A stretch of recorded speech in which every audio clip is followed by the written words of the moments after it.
Three, two, one. All right. Before I begin today, first of all, a reminder, friendly little reminder, that my YouTube archive channel is up and running. If you're watching this on Twitch, then you can find a link to those archives just below the player here. It'll be the link on the left. Or just search for achinlabs full streams on YouTube and you'll find it pretty quick. I will be posting all of these ROM hacking stream archives there with time-stamped chapters such that you can skip around and see exactly what I do when, or just jump to the gameplay if you're just here to see the Sacred Stones. So I had a bit of a silly idea for oh, my mic just peaked. I'm trying out a few new microphone settings today, and I just peaked right then, and I really don't want that to happen. So I may be adjusting some things on the fly. Apparently, the thing that I was missing the most was a compressor setting. So I've got that running now. Let's hope that it works out. But anyway, this idea that I had was I've been playing an awful lot of Hypnospace Outlaw music on stream lately. So it occurred to me... Oh, God, that's loud. Well, it is to me. I think you guys have it relatively quiet. So it occurred to me, why not just launch the HypnoS thing in a window and start playing audio from there? It's just crazy enough to work, but there is one thing I need to do first.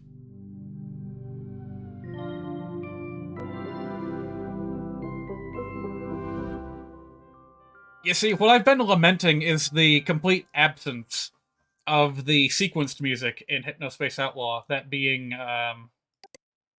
okay, this virtual pet is going to be a bit of a problem. Can I kill it? I'll tell you what I can do is I can, like, drag it to the recycling bin.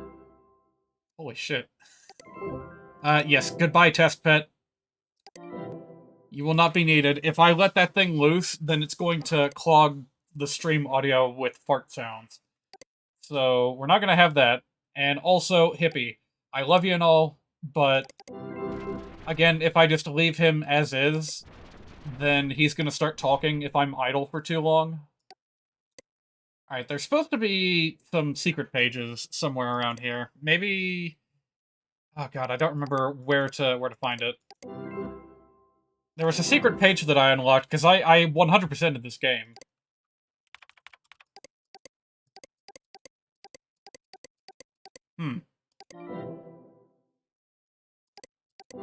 And I unlocked the super search function, and I also got some secret,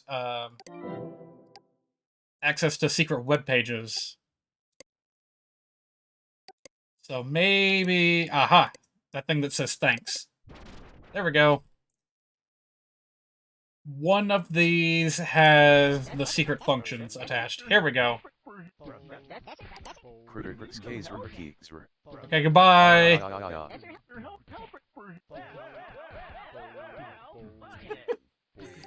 So now that that's done, I can launch the music player, or... Oh, hey, there's Hippie. Or I can launch the soundscapes, which generate audio randomly from a selection of samples.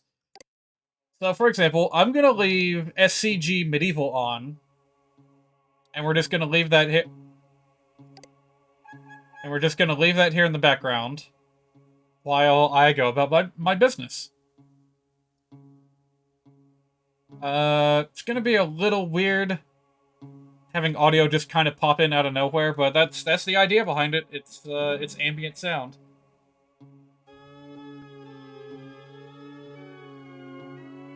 Maybe I could do with a little bit less warble.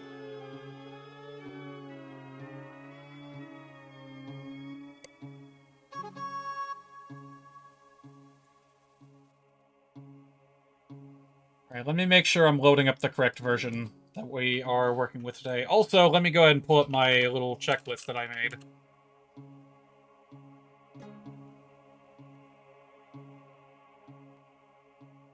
It's not bad, but a little bit quiet.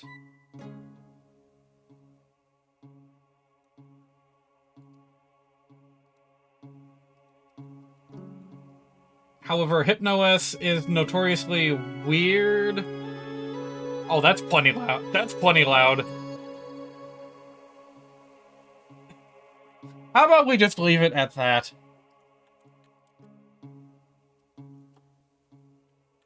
Okay, I think we're going to be working with the 5th iteration of this build. Wait, no, apparently not. This is just going to be 0.4. Okay. Well, so be it.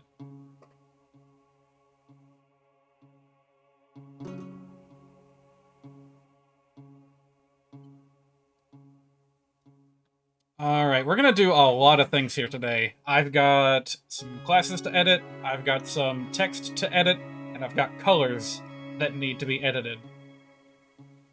I went and divided the Cavalier class into Sword Knight and Lance Knight, and in order for them to be colored correctly, I have to redirect characters in that class to the appropriate palettes.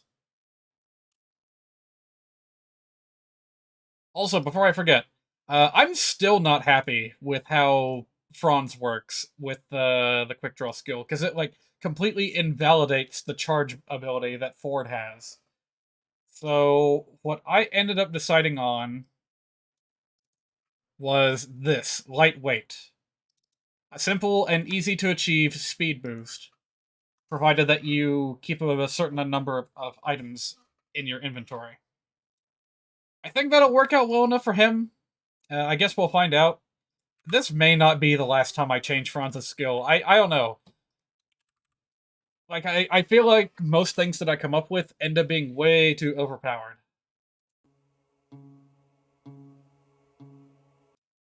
Also, I don't know how well this soundscape thing is going to work out, because I think it may actually derive its audio functions from what you do in HypnoS.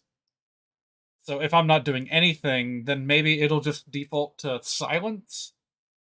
And that's not what I want. Also, I have some patches that I want to apply. Character custom animations. We're going to want the table installer and the editor.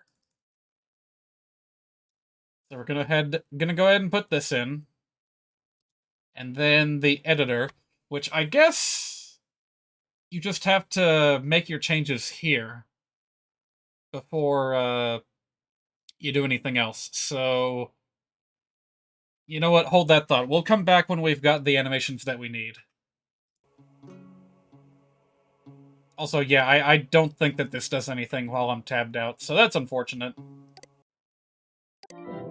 I guess I'll just have to go with regular old musics. Let's see here.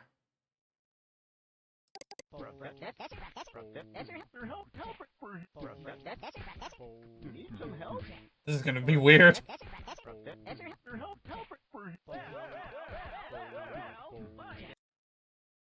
Oh, wait a minute. It just cuts out completely. Oh, well, that's not gonna work, is it? Is there anything I can do to have it play in the background?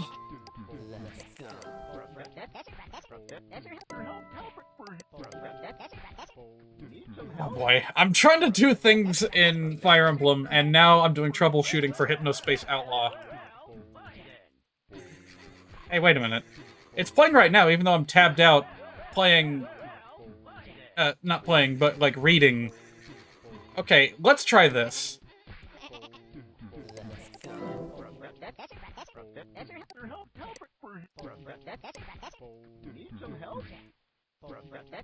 Oh god, now I can't even see it.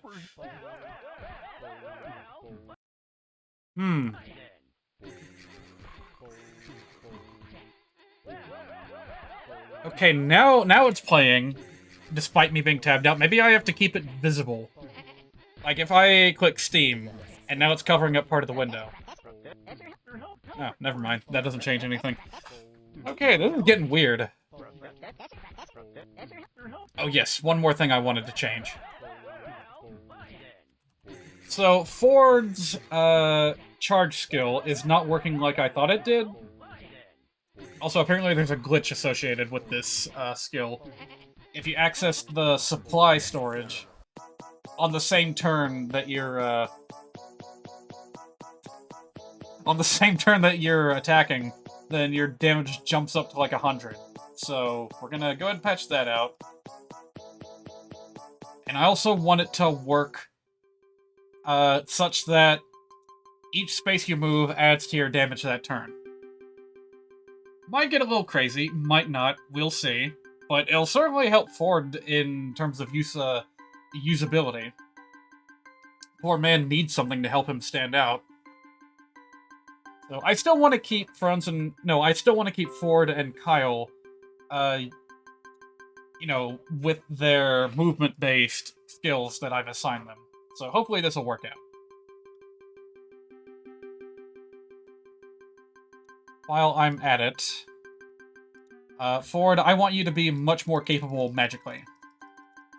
So let's bump this up to, I don't know, 25 or 30.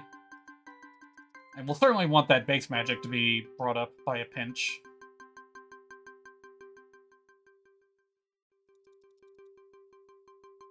%, magic growth. That'll probably be fine. This is what I want his function to be. Is kind of as a mixed attacker. Considering that he joins with a magic sword, I think this should work out.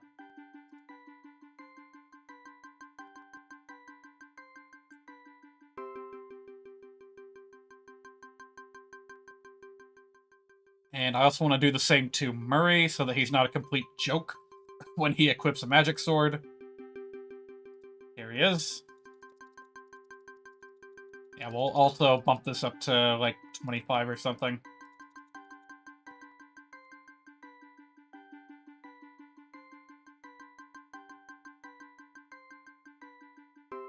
And I'm just having a quick check over to see if there's any more character changes that I wanted to make. Ah! Honestly, not my favorite part of the Hypnospace soundtrack, but I'm gonna let it play out anyway. Alright, so let's go ahead and move on to classes. The Great Lords, I decided to change them up a little bit. First of all, Irika is going to get an extra point of movement range in exchange for dropping her other stats a little bit. Which, now that I look at it, will also include HP. Sorry, Irika. I forgot to take note of that. Yeah, I actually noticed that Irika's max stats in the base game, like, dwarf those of her brother in many regards. And I want that to change. I want Irika to be more maneuverable. She's going to keep the Canto Plus skill. And I want Ephraim to be more of a... Oh no, not this again.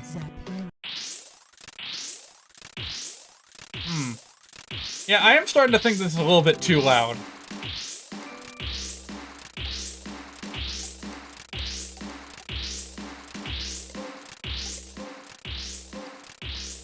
Lower still. Even lower. I think this is just a particularly obnoxious piece of music. Because, yeah, I go back to this and it's fine, so...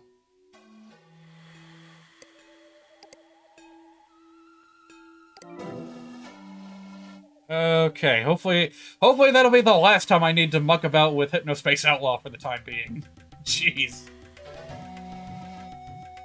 Alright, so Ephraim's gonna get regular Canto in exchange for a higher base stat total. Which, in this case, is going to see his power increase. His defense will increase. Resistance gonna drop that a little bit. Magic gonna drop that a little bit.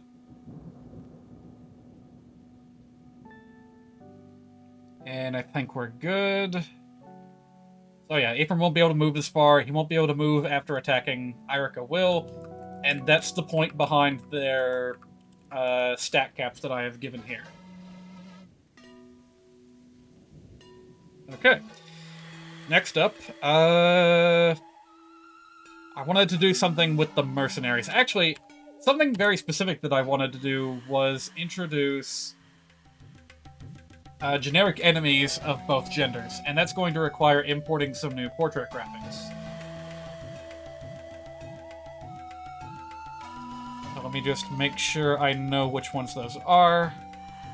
We're gonna need 1, 2, 3, 4, 5, 6, 7, 8, 9, 10, 11, 12, 13. 13 new portraits.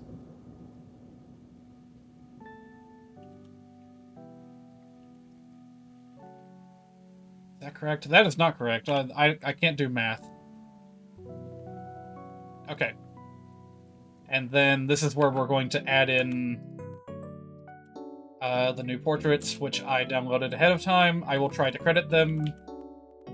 Shouldn't be too hard because I think they are actually, like, what am I trying to say? Like, the artist, the original artist is, like, credited right there in the file name. So, yeah. Female Archer, courtesy of L95.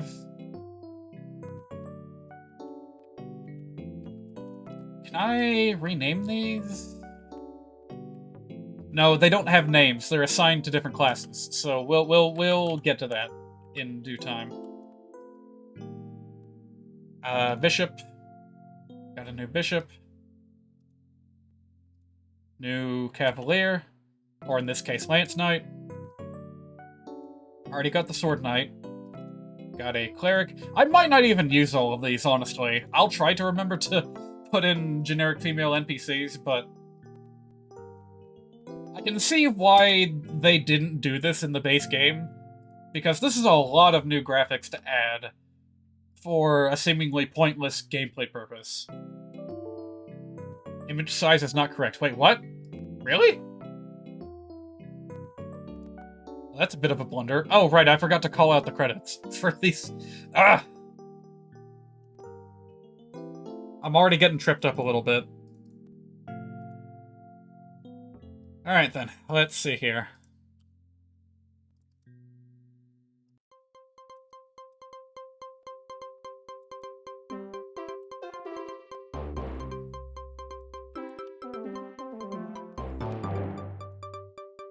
Yeah, how in the world did I let this slip? You know what, let's load up an existing portrait so that we know exactly which dimensions we're working with. And then I can zoom in a little bit closer and go like... That way I know for sure that it's in the correct position. Looks like it is. So now we'll just save this as a copy. Flasuban, I'm sorry, but I need to overwrite your graphic because you have the wrong dimensions, sister. So the Mage Knight was made by L95, again. This generic mage apparently had an anonymous creator, so thank you, whoever you are. Robert FPY created the female hero graphic. Cleric was... Oh, shoot.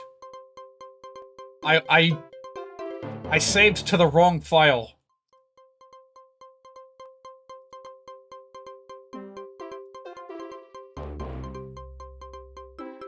Why is this giving me so much trouble? Alright, you. You're done. Let's get this done correctly. Okay, now both files should be correct in my editor. Okay, so yeah, the Cleric was made by Flasuban. Cavalier, I don't know if I called that out before. The Sword Knight, made by FP0. Robert FPY, again, did this Cavalier. L95, again, did the Bishop. I don't know who these guys are, but they're pretty good at what they do. Alright, now we've got you in the right position. Very good. Mercenary, also made by L95. Myrmidon, L95. This Paladin was made by Flasuban and Robert FPY. Kind of the same names that crop up over and over again, huh? Ranger, I guess I'll go ahead and put the female Ranger up for now, but I'm gonna replace it later. I'm gonna try to make an edit to this, but this graphic also made by Robert FPY. And wait, do I not have enough here? I could have sworn that I made enough. I guess I counted wrong.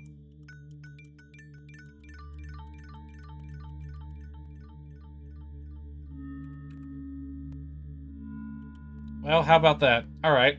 Oh, you know what it was? I didn't account for the ranger. I thought that I wasn't even going to use it just yet, but that was incorrect. Female Sage, made by L95. Female Sniper, made by L95. Gonna need just one more spot of data here.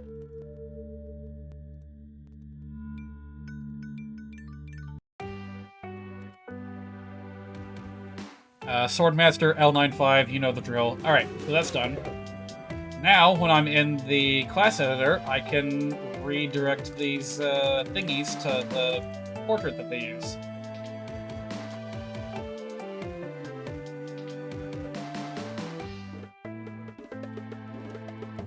There we go. Very nice.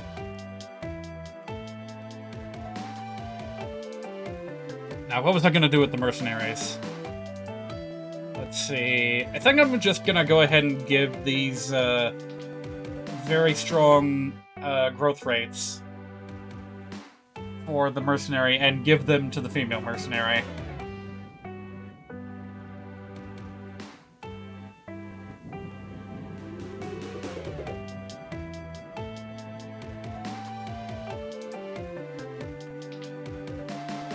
I also need to modify the stat cap, I think.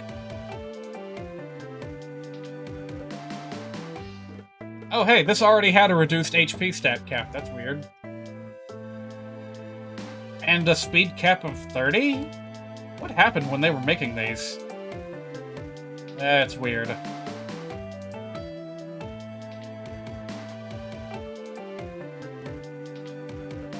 I already give you... No, I didn't. Alright, there you go.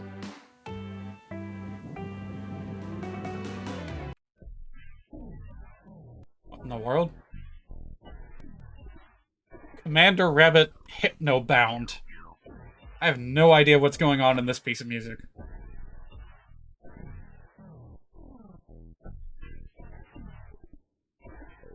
Alright, on to the hero.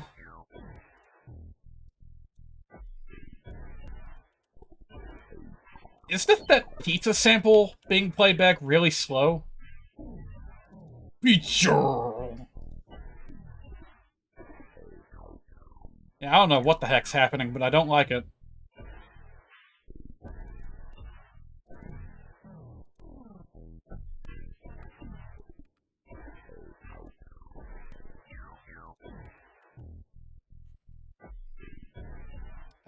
Female hero. I was gonna tweak the growth rates a little bit. Yeah, that's definitely someone saying pizza. I actually fooled around in the music editor for Hypnospace Outlaw the other day, and it's got a decent suite of features. Only allows for 5 different audio tracks, but there's a lot of effects you can apply, including reverb, pitch bending, and all that stuff.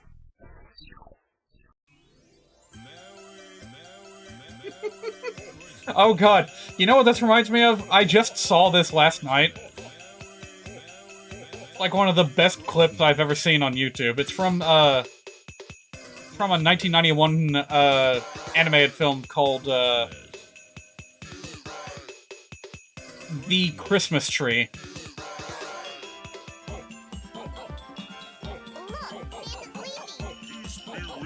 Peace be with you all. Alright, so I've talked about... Honestly, probably this obnoxious sound playing over the whole thing ruined it for you guys, but...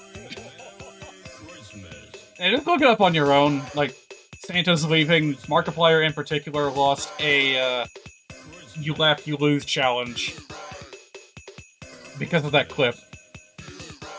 Yeah, I think I'm sick of Cold Snap's shit, so... So, yeah, we're just gonna move on from that. Alright, where the hell was I? That was extremely distracting.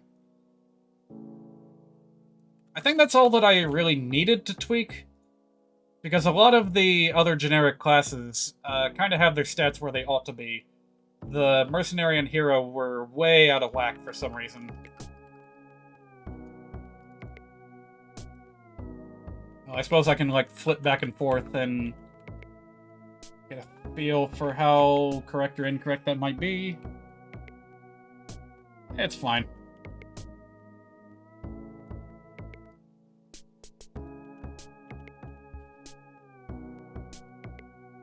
New Paladin, here we go. I'm gonna leave the Knights and the Wyvern Riders as unisex classes, because it's kind of hard to make out their features anyway.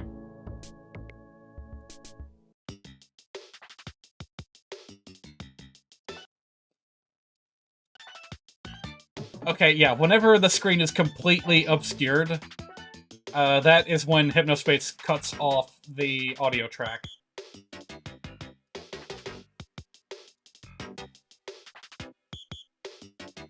So I would very much appreciate it if FE Builder GBA would stop doing that.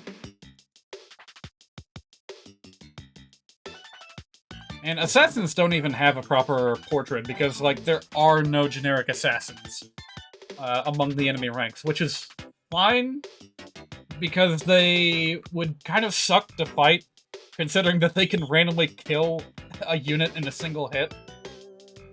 Not something you want the enemy to have easy access to, you know?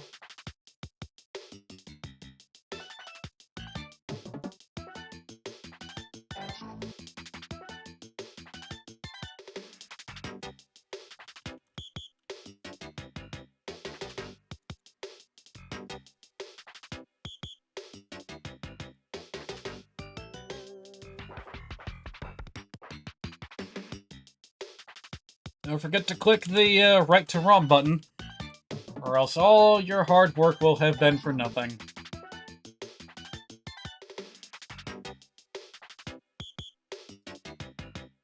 There you are.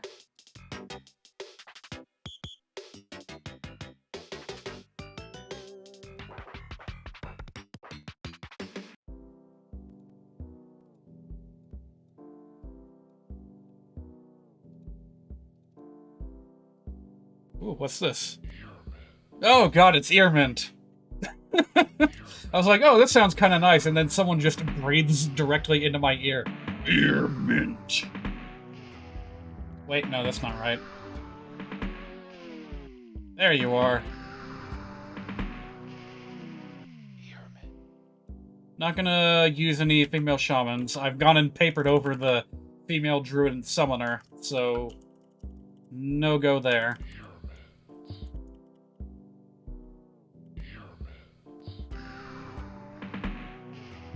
Really? Really? They recycled that graphic for the cleric? I could have sworn that I've seen female clerics in the enemy ranks before. Maybe I'm getting them confused with the troubadour class. Well, anyway, I think that's all of them. Yeah, the rest of these are just, like, monsters and what have you, so I think that's all I need to do. Alright, so that's done. I also have a number of item tweaks that I want to do. But should I do that now or wait?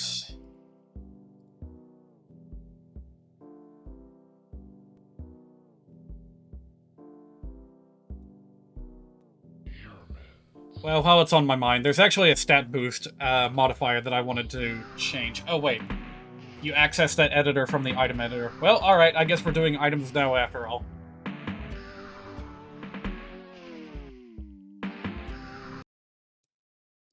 Don't mind the spreadsheet.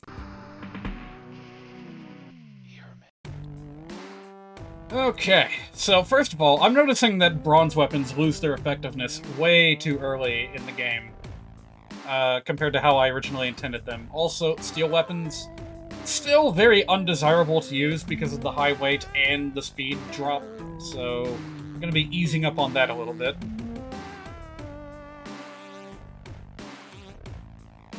Even the Iron Blade will be dropping a little bit. And And it was already lowered by a substantial amount. Also, the gem weapons, I found out that Triangle Adept does nothing to the amount of damage that you do. So it's basically just a big accuracy boost if you have the triangle advantage. And honestly, that's still not all that great, so we'll just regard the gem weapons as a better alternative to steel in the event that you have a weapon triangle advantage.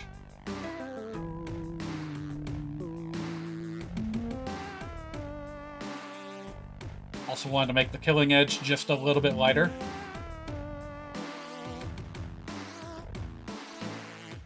Also, magic weapons. I'm going to be buffing each and every one of them.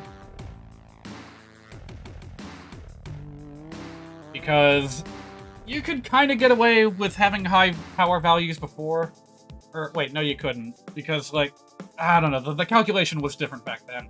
Now we have a strength and magic split, so a lot of units that are going to be using these kinds of weapons don't have access to a good magic stat. So it only makes sense to buff them up a little bit.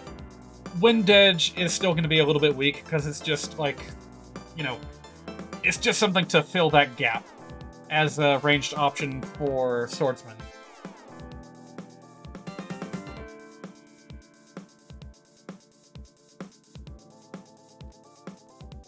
And of course, we don't want to make them too overpowered either, so it'll be a delicate balance. This will probably not even be the last time that I tweak these weapons.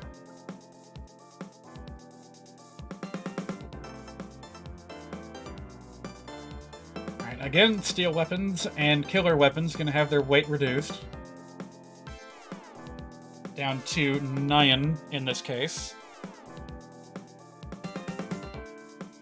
Alright, Horseslayer. I don't know what the fuck happened with the Horseslayer. Somehow I wrote 7 for the power value, and that is just so far off. No wonder I wasn't getting KOs with it. Don't know what went wrong there. But also, since we're here, the stat boosts are going to be changed. I decided that a -5 to your attacking value is a little bit much. So I'm gonna ease it a little bit into the -3. And hopefully that will be a bit easier to work with, because it still has the intended effect. If you're using this against something that it is not effective against, then it'll be basically as powerful as an Iron Lance, but way worse. Like, way less accurate, way heavier. You don't want to be using it. Also, man, this Millennium Anthem is, like, ridiculously loud compared to other HSM tracks. Nothing I can do about that. Javelin gonna get a little bit more accurate.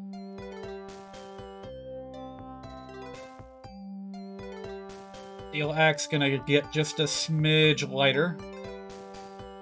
As will the Killer Axe. Emerald Axe needs a buff. So we're gonna make that 11 and 55. It might seem like a pathetic hit rate, but that's what the Triangle Adept is for, is to make up that difference.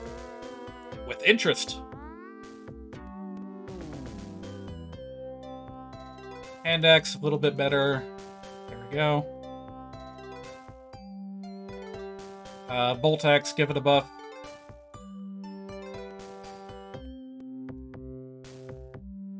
Steel Bow, make it a bit lighter. Because I don't see Naomi ever using one of these in its current state.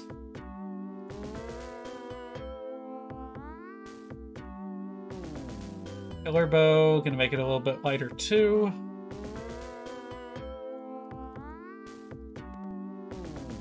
Short Bow, we're actually gonna be buffing a little bit. Not by much, just a little bit. Longbow, I think we're gonna have to revisit this weapon when I actually get my hands on one. But for now, we're gonna have it at that. Fire, make it a little bit more accurate. Thunder, I mapped the wrong pointer to it. I want it to have the no criticals attribute. So Go back up to the nearest bronze weapon. No, wait, no criticals. That's a attribute for, like, ranged weapons. Okay, there we go.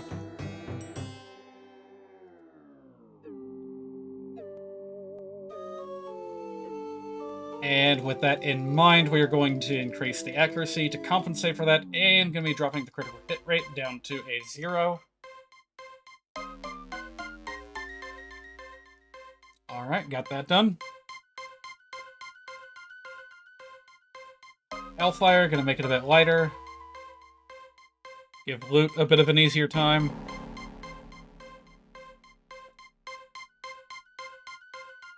Shine. What did I want to do to shine? I'm going to make shine a bit lighter and weaker. Yeah, it should be weaker than lightning because you're, you know, attacking for free.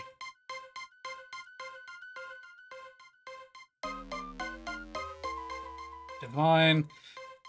I would regard this as fairly balanced if this Dazzle skill also, like, prevented you from counterattacking when enemies initiated on you.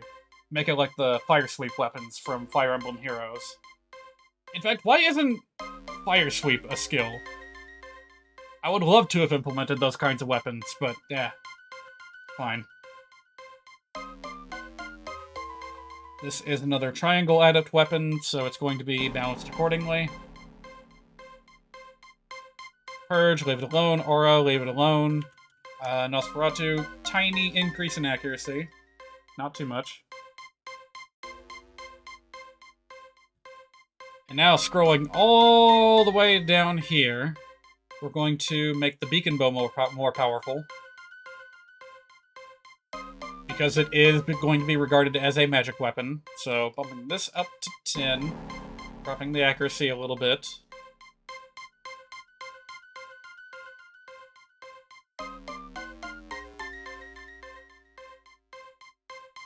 Alright, Sapphire Lance, same deal here. Oh, and make it a bit more lightweight. Got that.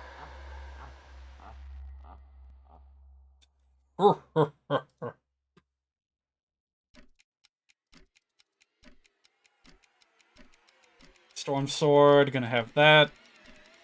Air Caliber, gonna be slightly weaker, but a little bit lighter as well. It'll basically be an improved Hellfire, except a bit weaker, if you can get your hands on one. How many times is this thing gonna loop? I think I get the idea at this point. Gil.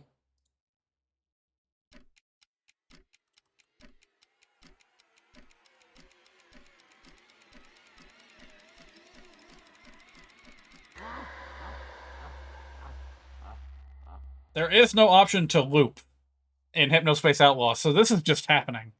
And I have no control over it. Hey, but this track I like quite a lot. Cybercog! Alright, so since we're here, I'm gonna go ahead and start writing some new weapon descriptions. We will start with the text that's going to be replaced instead of added.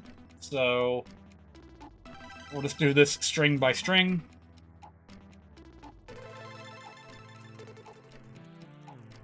This is to reflect the fact that the status is no longer inflicted by poison weapons.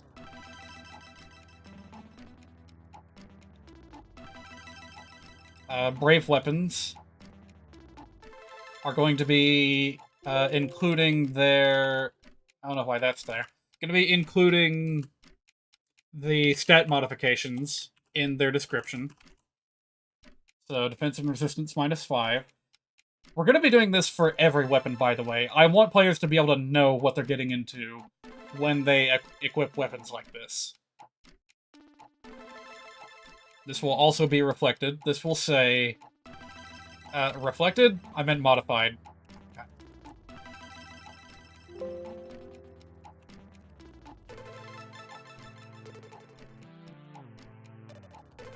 So this... critical hits are more likely. That's to emphasize that it's a risky weapon, that makes enemies more liable to inflict critical hits, as well as what you are doing. Hang on a minute. Ha! Look at that! These are actually two completely different strings. How about that? Alright. Well, let's keep an eye on this and make sure that the things are mapped to where they need to go.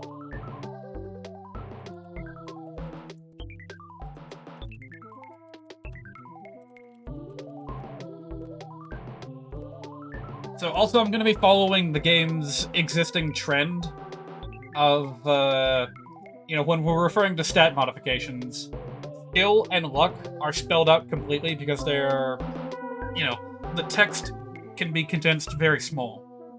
But for defense, resistance, strength, etc., those will be condensed down to 3-letter abbreviations. That's the style that the developers went with, so I'm going to be copying that. Even these will have new text to reflect the stat changes.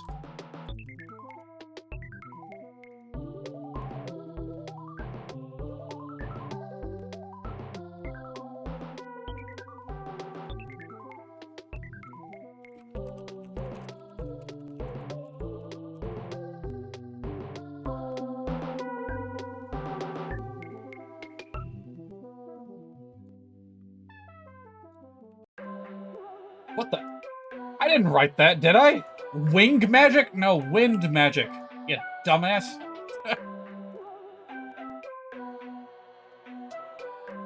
At some point or another, I'm gonna slip, and I'm gonna leave in a really dumb typo.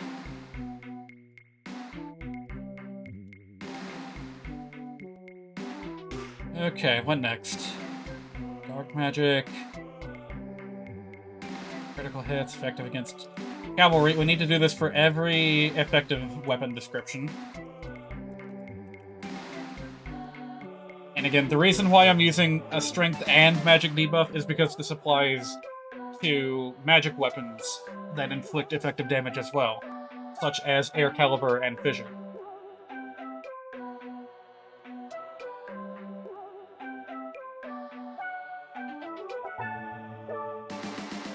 See, this is actually gonna get hang on a minute. These are different strings! What the hell? No way! Hold on a minute. You've gotta be kidding me! Look at this, look at this, look at this. Brave Sword, Brave Lance, Brave Axe, they all say the same thing, but they are all mapped to completely different text strings. This complicates matters. Like, I was going to just create a bunch of brand new text strings at the end of this, but now I can just reuse what I'm papering over. Wait a minute. These are all blank. These are all blank, but they're mapped to different... They just emptied the text! Are you kidding me? Okay, but the text that says dummy, that's probably a different thing, right? So if I go down here and I click on this...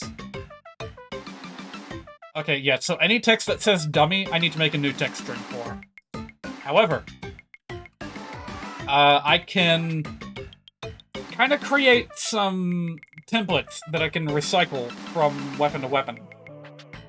Unless, wait a minute.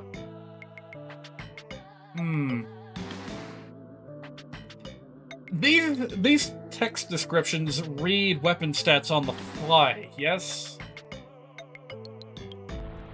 Maybe that's why they are unique IDs? Well, clearly I need to test this, so...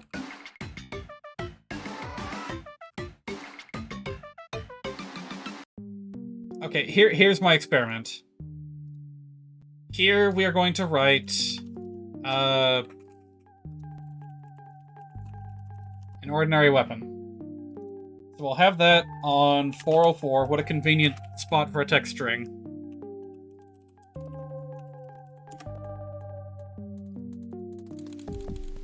And then down here, the Iron Lance, I'm going to go ahead and bookmark it. And we're going to try giving it the exact same description. And see if this works. If recycling text descriptions like this works.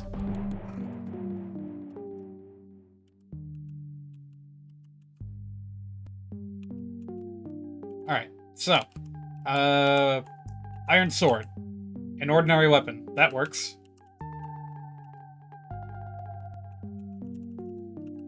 Okay, yeah, I can just recycle these. And so I will. Alright, now I'm gonna have to keep track of all the text strings that I'm freeing up. Oh boy. This is gonna take a while, ladies and gentlemen.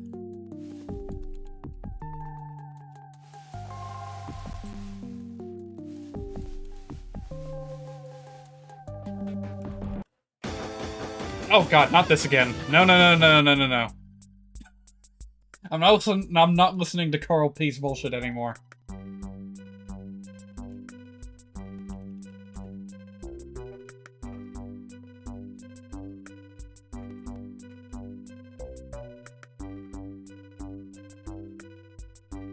Wow, even the poison weapons do not recycle their text strings. This feels very inefficient to me.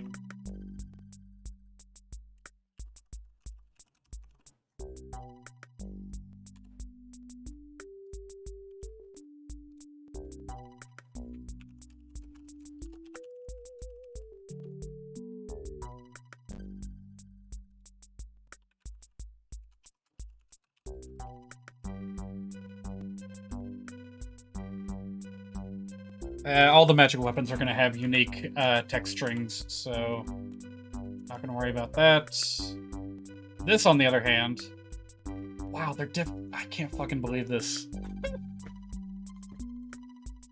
On one hand, this does make it a little bit easier for me to, You know what? I'm not even going to write down... I'm not even going to write down the strings that I'm emptying, because there's going to be too many. Like, I can just replace so many of these. And when I need to add new strings, I'll just come back up here to the Iron Lance and be like, hey, I can recycle over this, and that, and that, and that, and it'll be easy as pie. Let's see, I skipped over the Brave weapon by accident.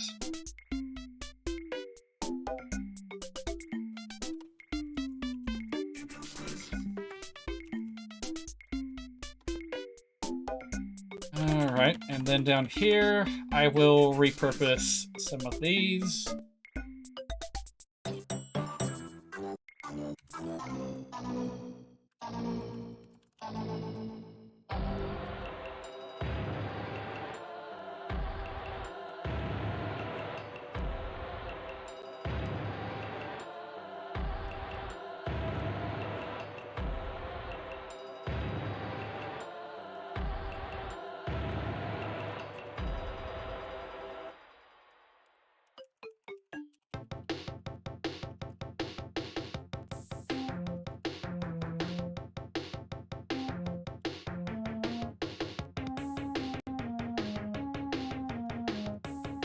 Bear with me.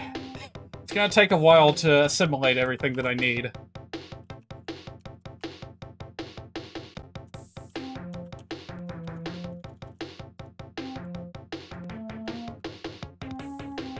Poison, killer, short, blah blah blah. I think the rest of these I'm just gonna end up writing new descriptions for. Oh boy. Alright, so... Man, this is going completely different to how I expected. Now, before I forget, this I'm gonna go ahead and rewrite. Oh, right, I have to open the editor first.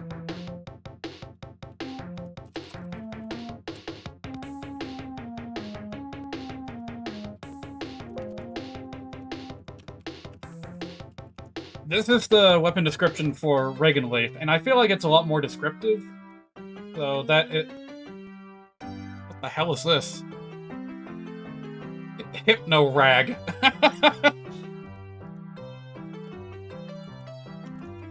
beautiful. I love it.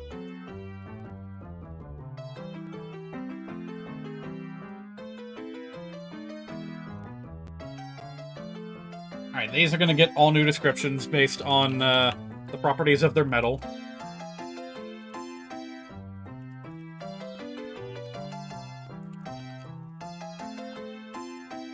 That ought to be just barely enough room to fit onto the text thing. I'm assuming that it'll give me an error message if it is not. If it's too much.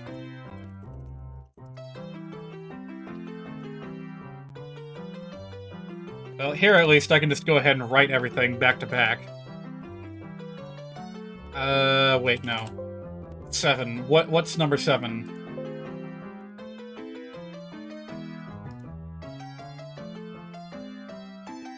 That's the silver weapon. I wrote it down wrong. My mistake.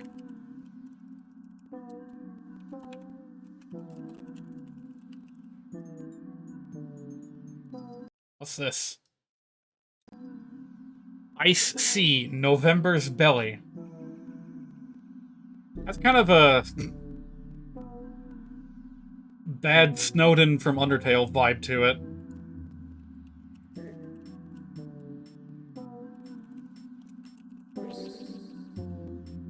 Who said that?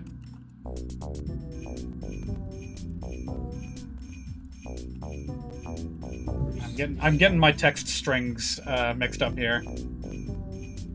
B, that's the poison weapon. D, that's the brave weapon.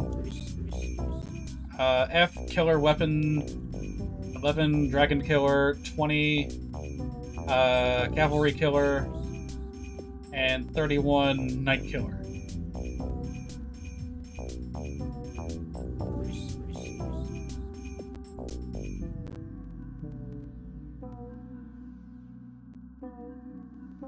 Actually, don't all the effective weapons say... no, never mind.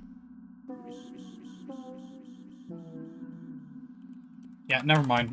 I'm just making up nonsense.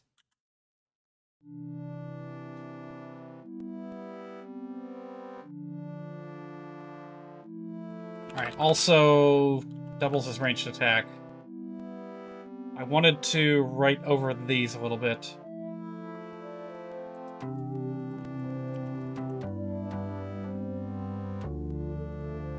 They will be ever so slightly different.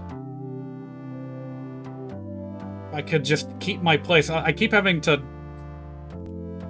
dart my eyes back and forth between the editor and the spreadsheet, and it's a little difficult sometimes.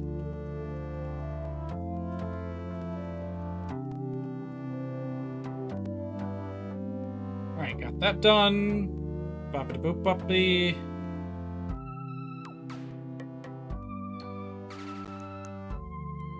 Okay, from here... I think I'll just edit things line by line in this thing here. So these are the blades. They'll have pretty samey text.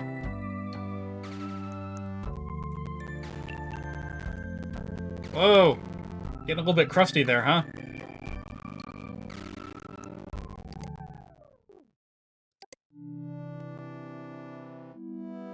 Okay, let's try that again.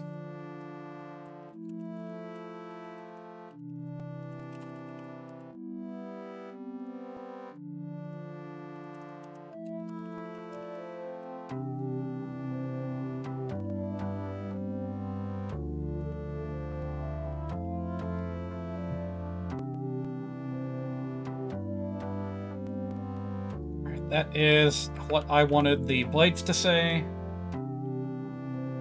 This is gonna need a new string, so how about we just go ahead and repurpose 404 for the lance.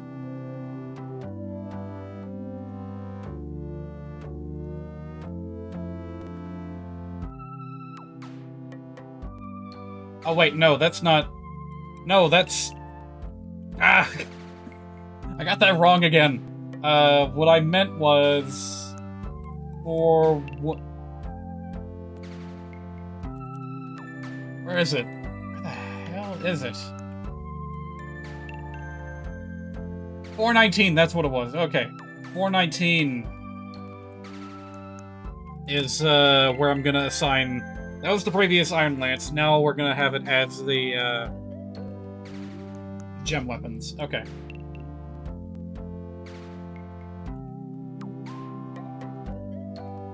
Alright, 419, that is going to say... Oh wait, actually, no, we're gonna have different descriptions for each of the gem weapons. Oops. Yeah, I forgot. I had it written out. Sorry. This is gonna take me a bit of getting used to.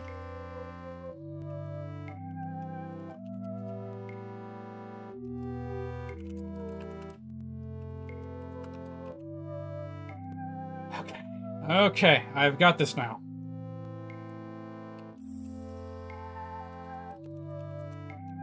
So that'll be for the ruby sword. This'll be for the sapphire lance.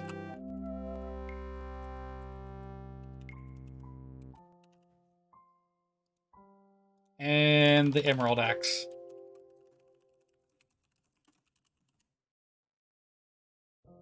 Did they say lances or spears?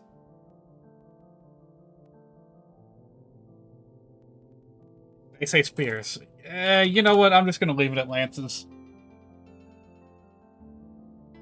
Alright, so that's done. Alright, good, good. This needs a new description. Let's see. We'll go ahead and use this.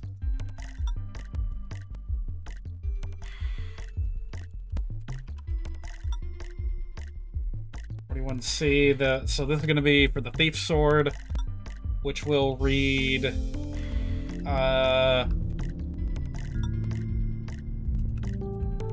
will read as such.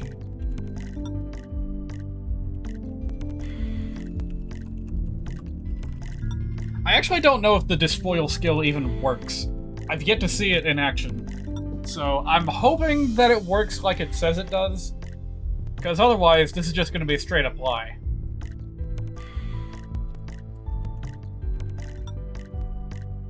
Well, this one's pretty good. Archive 342 by Lizard Boy. Yeah, very nice. Right, this is going to get an all-new description for the Hidden Blade.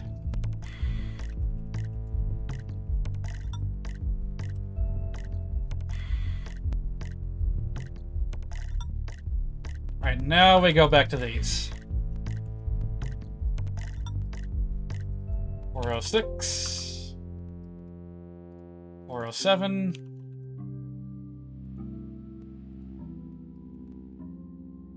Poison weapon is 40B. And then Brave, 40D. Killer weapon, 40F. That is as it is. That is that. That is this. Axe Raver, Iron Axe. Alright, back up to this.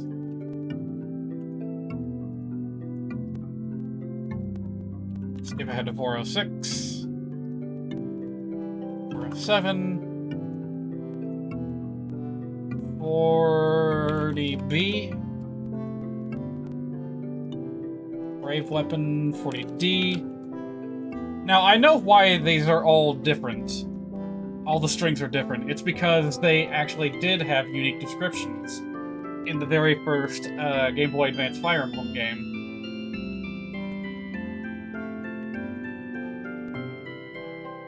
I could show you right now if we had time for it, but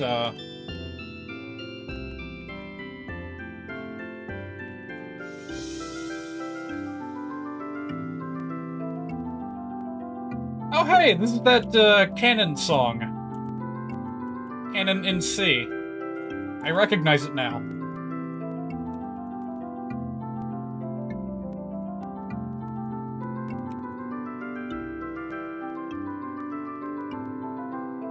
This one I'm gonna tweak just a little bit so that it says effective instead of just good.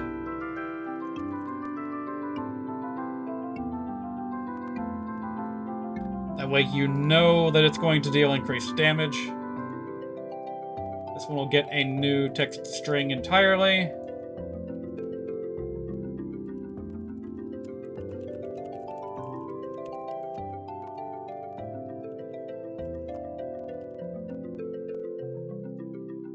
Yeah, I don't think that saying it's imbued with thunder magic, I don't think that would fit. So that's why I chose electricity. Alright, back down here. Nightmares in Hypnospace. I kind of like this one.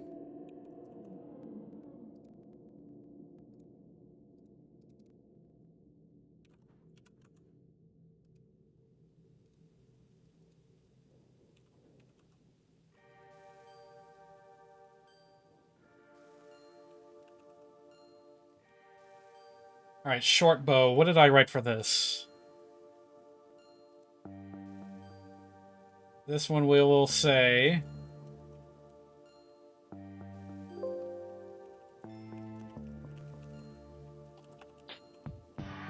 Yep, there we go. Longbow, extended attack range. Let's go ahead and tack on the speed debuff to that information.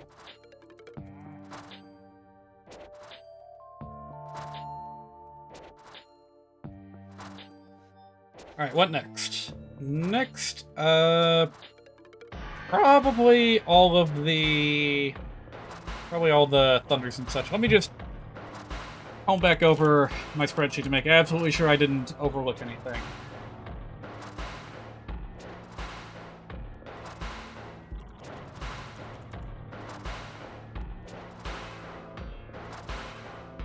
I mean, I think I've replaced just about everything, so there's very few things that I could have overlooked to begin with. Devil Axe, stay the same. Sword Reaver, stay the same. Iron Bow, Bow. Alright, time to move on to, the thingamajig, the spells.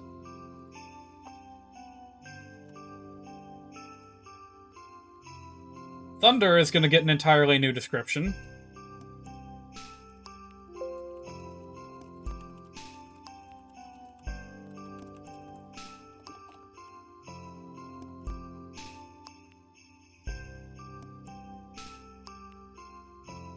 What's this?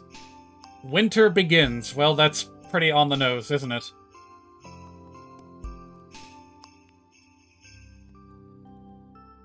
This one will get a new description.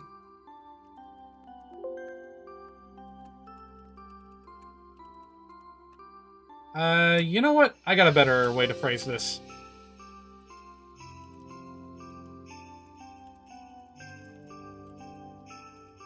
Hopefully that will fit. But it's gonna be an awfully long time until we find out. This is gonna need a new string. Alright, well, I think I left off at 41C. So we'll go back there. 41C. Alright, so we'll start here.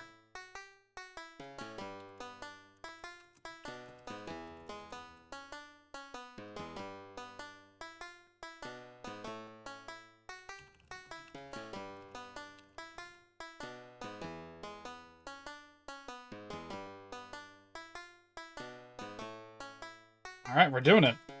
That was originally the Poison Lance or something, and it's fine if it's been written over, it's fine.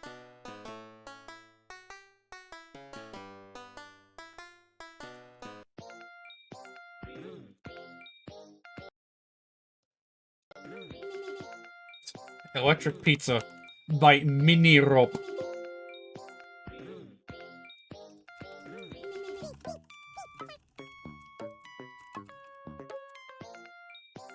Ugh, it sounds horrible. I hate this. And yet I can't get enough of it. Like, there's a certain je ne sais quoi about bad music, you know?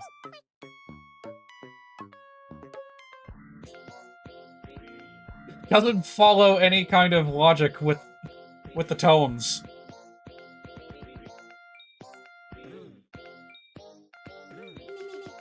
This one's gonna get a new description.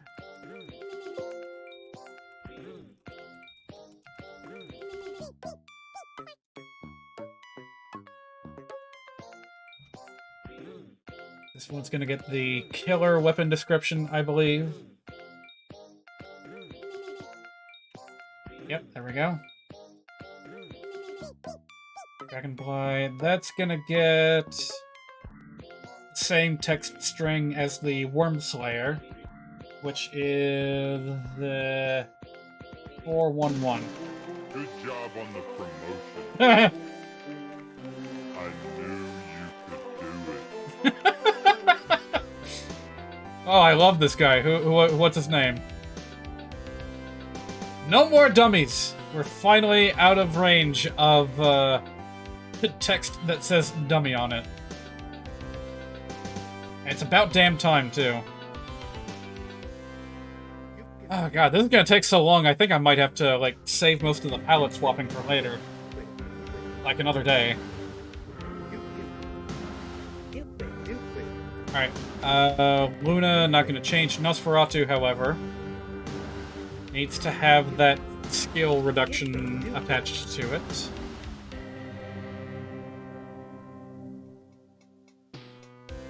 I can't believe this is all part of the same song. You're promoted! And then it goes into this dark, warbly ambiance. Fenrir, we're just gonna give it a whole new description here.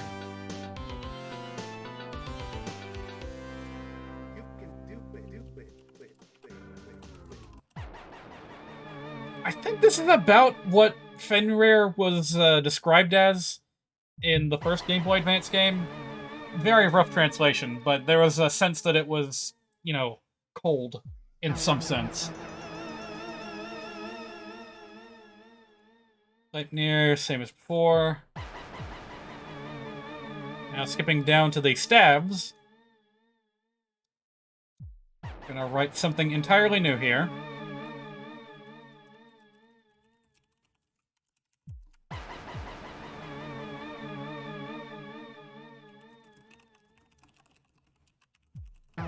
Now, this is the idea going into the Hammer Staff, or Training Rod, as I have renamed it. But I don't know if it's actually gonna work, because every weapon is considered to be unbreakable. So, we'll probably have to come back to this someday and figure out how to get it to work the way we want it to. Alright, so while we're here, we're gonna make a few adjustments to the stat boosting items. Angelic Robe is only going to give off a +5 boost to HP, and the description will be changed to reflect that. Swift Soul, I only want that to be a +1 boost. If I can, I will try to slip in a second Boots somewhere into the game, but even a +1 is still pretty useful.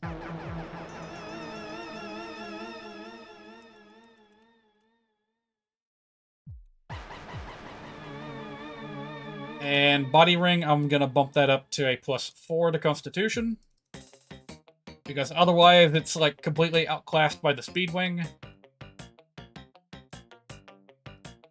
Change the description to reflect that.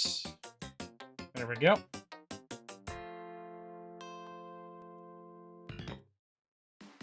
Alright. Now we're just gonna go through everything here, write new descriptions where necessary.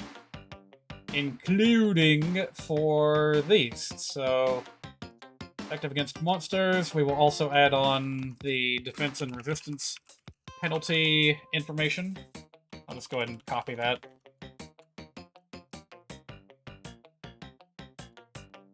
Yeah, I'm not going to bother recycling the strings here. We'll just keep on going with it.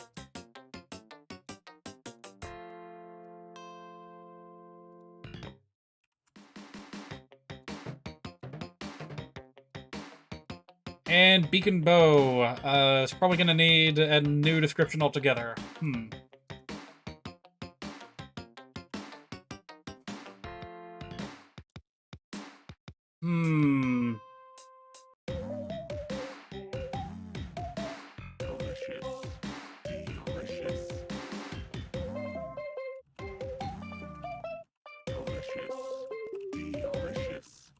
Well, hopefully the context in which you get this weapon will be enough to explain what the beacon bow does.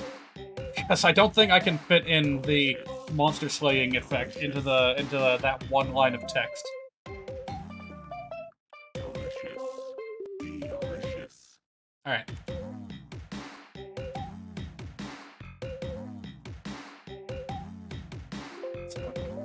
I want random people to walk into this chat room and be like, what the hell is this guy listening to? Delicious. And then I'll get to tell them about Hypnospace Outlaw and what a great time that is. Delicious.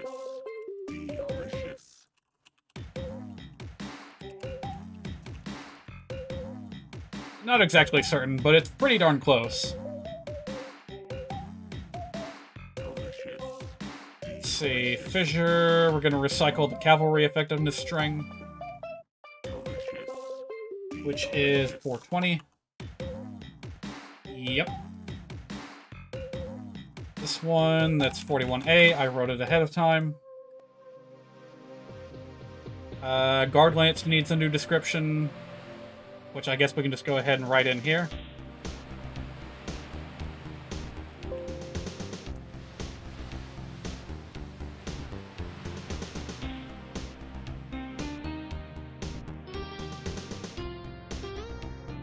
Short Spear, we are going to leave as is, and we are going to copy that 429 string and paste it into where the short axe is.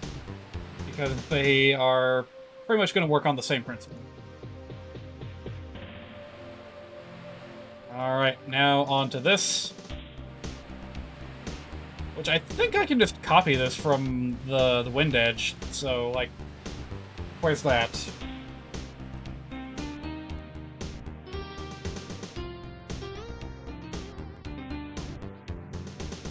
Yeah, we'll just reuse that. It's fine. Alright, hold on a minute. That's what I was afraid of. Okay, so these do reuse the same string. And I need to come up with new stuff for them. So, I'm just going to go ahead and write these down.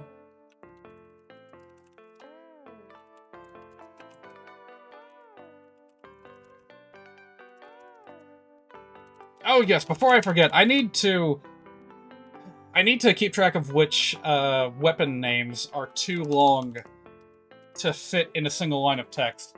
Right now, that includes the Bronze Lance and the Bronze Sword. So I need to go back and replace those.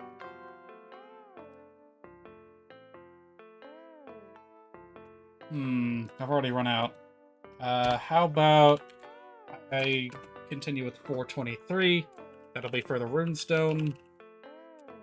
424 for the Dragonstone, I think.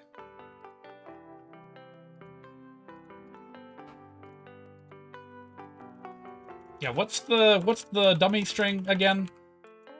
For AB.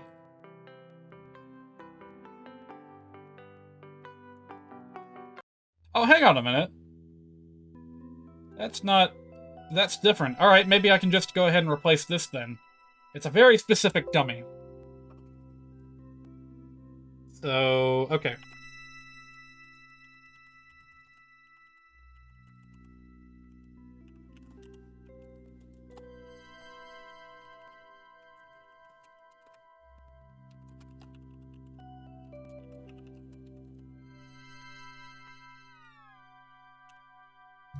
I think that's how it's written.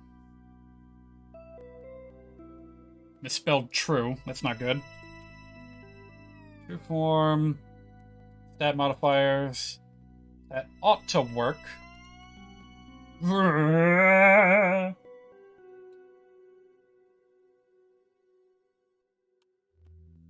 This one I can go ahead and replace.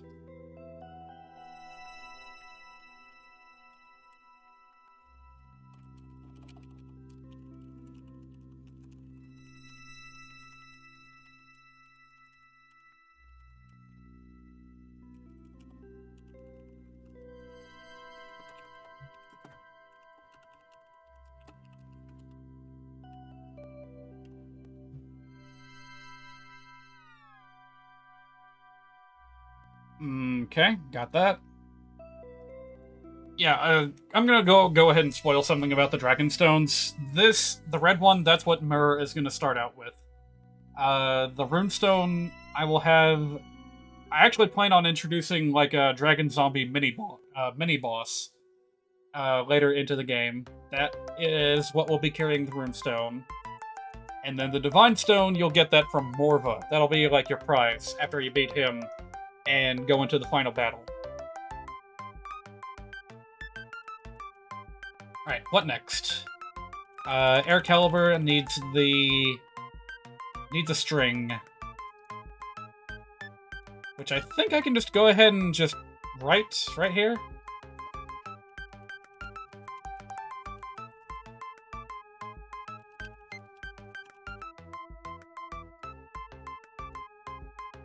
Alright, that should be fine. And then back to these weapons, where I can just reuse the strings I've already written, mostly. So 405 for that. 405 for you. Shadow Grit is gonna need a new string.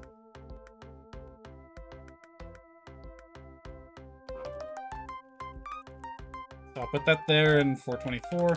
425 I will use for the Cursed Lance. 426 Flame Lance. And that should be it.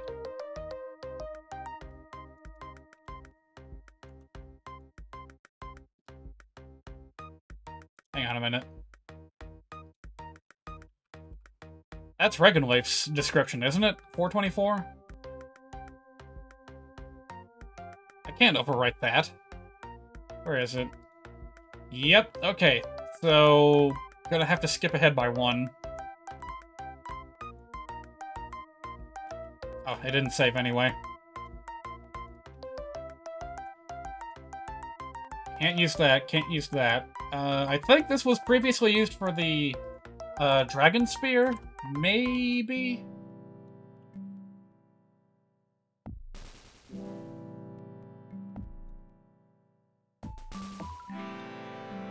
Okay, I think it is. So, what am I putting here for Shadow Grip?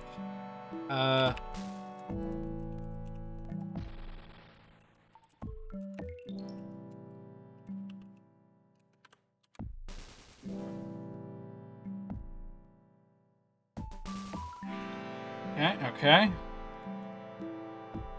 That's fine. So, Cursed Lance. 427. Let's see if there's any problems there. Oh, right, of course, that's the one that I just used.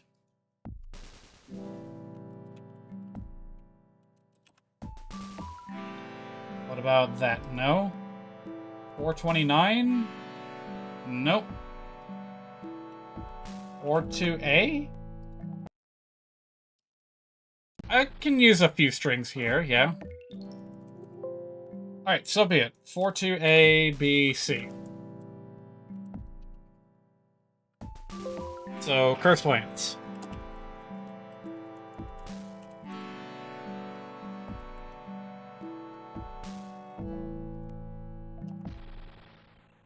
Flame Lance.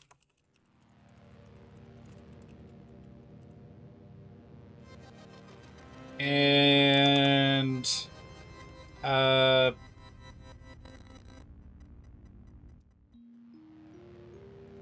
I've actually got an extra one in here that doesn't belong. Okay, well, let's hope that the other strings work as I expect them to. So, 42B.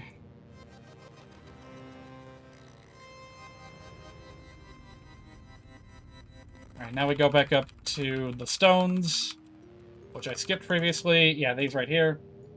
Barrier Bow, 41E. Yeah, we can overwrite this.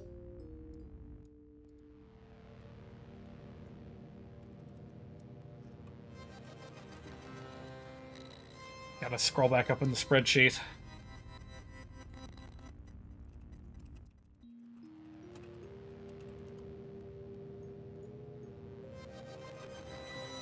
Or 1F. Can I use this? Yes, I can.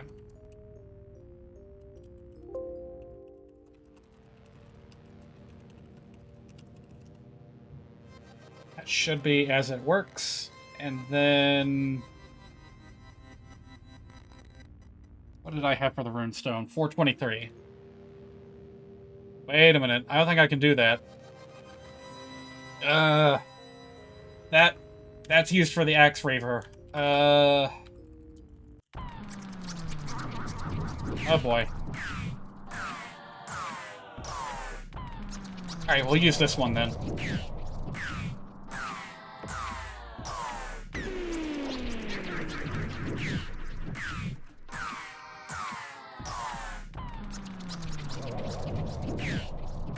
God damn it, Tim. Why you gotta bother my ears with this nonsense?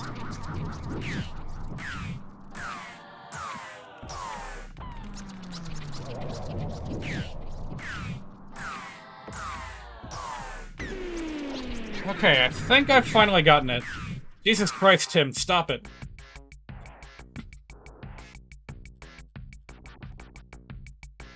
Vanilla buns. Okay, then. I don't know what this is, but I'll take it.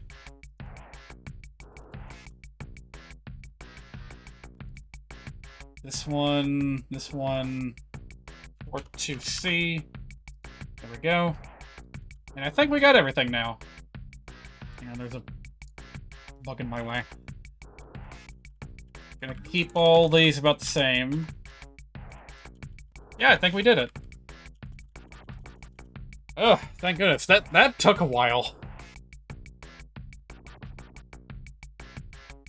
But now that that's done, there actually is another string or two that I wanted to change that I forgot about. Let me see here. I3C. I meant to do this before, but this right here, this guy, he's in Chapter 1.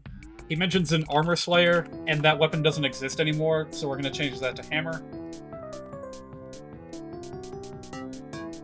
And another thing, EF3. Yeah, this is going to be changed. This is going to be for each square moved.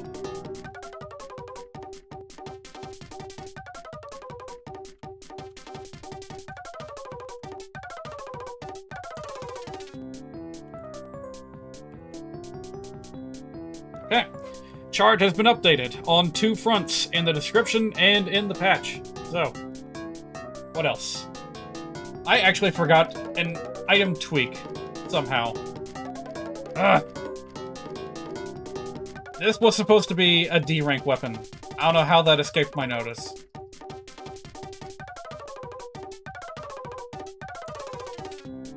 Alright, what else? Got some units that I want to change on the maps. Magic, Great Lord, got that. Stat type thing, blah blah blah. Ah!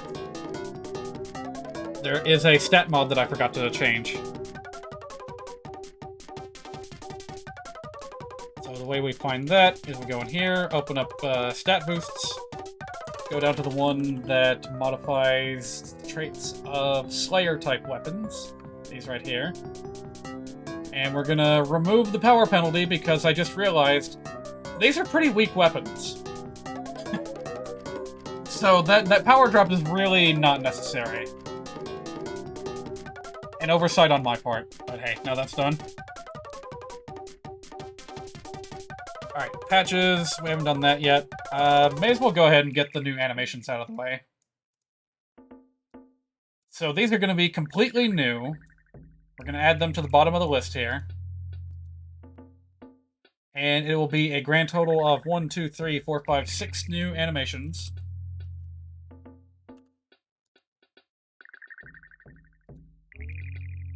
Alright, this is going to be Dozla as a berserker with an axe. There we go. So we got that one. This will be Dozla with a hand axe. Again, I can't believe how easy this is if you just have animations at the ready from other users. And then we'll do the same with Ross, who is going to be reusing a design based on Dart from the previous Fire Emblem game.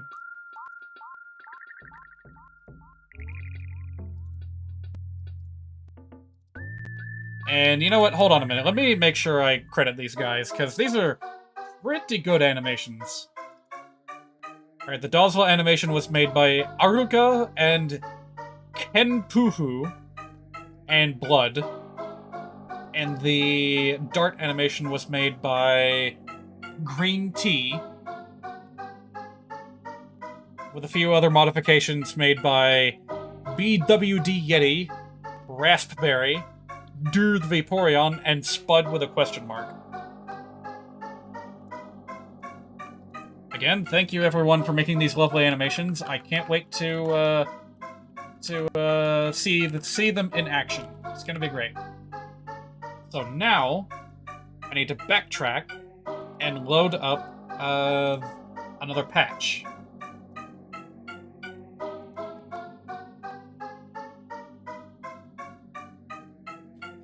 Alright, this one's kind of annoying too. Next. Oh, I like this one a lot. Alright. Character custom animation table editor. So here we are going to specify... I guess we'll start with Ross as a berserker. That's going to be way further down the list.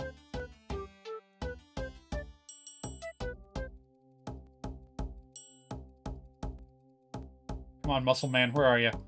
Alright, so that's going to be that, and then the animation is going to point to...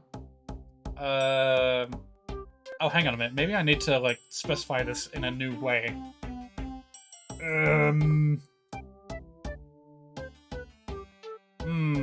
How should I do this?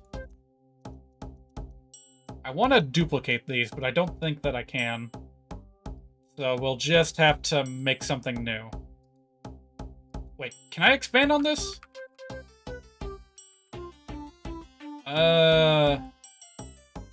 Maybe I can't.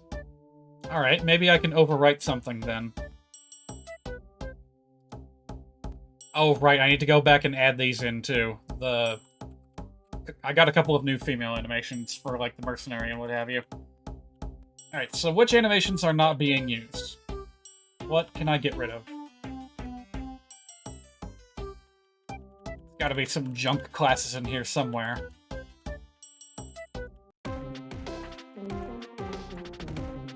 The ballistician is not being used. Extended list button. Where's this button you speak of?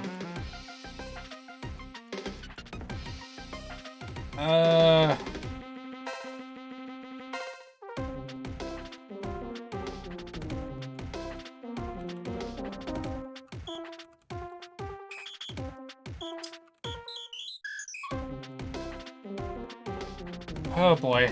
How do you do this? I'm actually not sure. Tell you what, how about we just... Wait a minute. Yeah, we'll come back to this in a tick. Wait a minute, that's not correct. Oh dear. Maybe I shouldn't have done that. Yeah, what is this pointing to? I guess that's the address of 0? Alright, yeah, tell you what, how about we just save what we've done so far before we get into experimenting, because I need to figure out how in the world this works.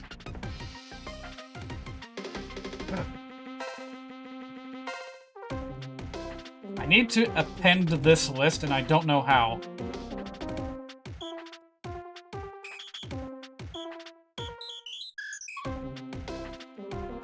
Area not allocated, press extended list button. There is no extended list button. I don't know what you're talking about.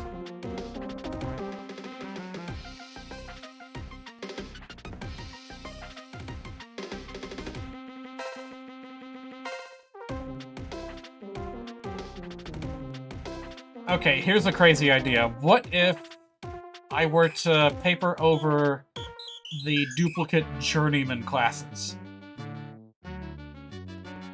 No? Maybe that wouldn't be such a good idea.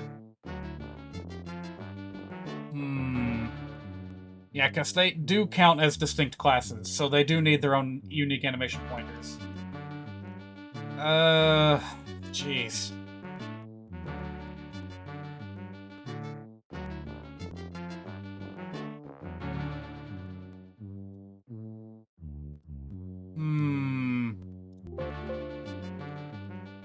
Yeah, something is not making sense here. I suppose worst case scenario, I'll have to put this off until another day as well, but wait, I didn't need this. I need this. All right.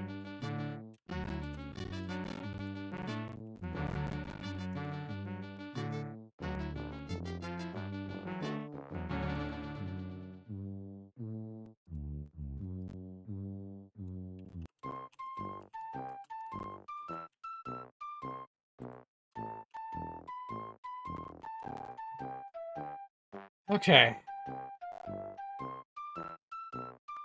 Trying to figure out how to get this patch to work. Get the installer, set the animations. Set animate to 0 multiple times, and this saves automatically. What is this guy talking about?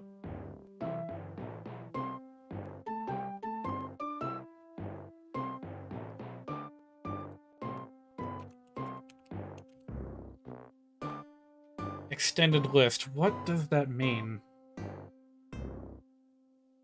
Oh! Hang on a minute.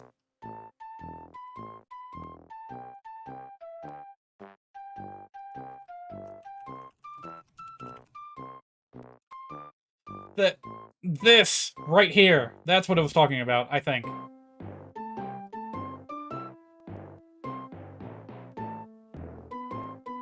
Yeah, for some reason, the screenshots I'm looking at have extended list written right here instead of data expansion, so, No, wait, that's not right. That's just gonna add more to the bottom of the list.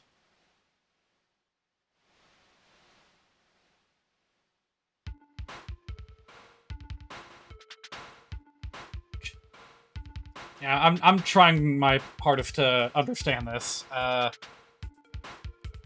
Hex address. Certain classes, not the animation themselves.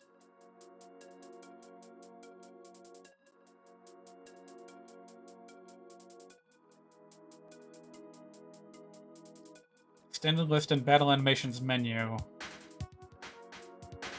So I could just overwrite one of these dummy classes and it would work out just fine. Based entirely on these screenshots, I'm not understanding the text very well.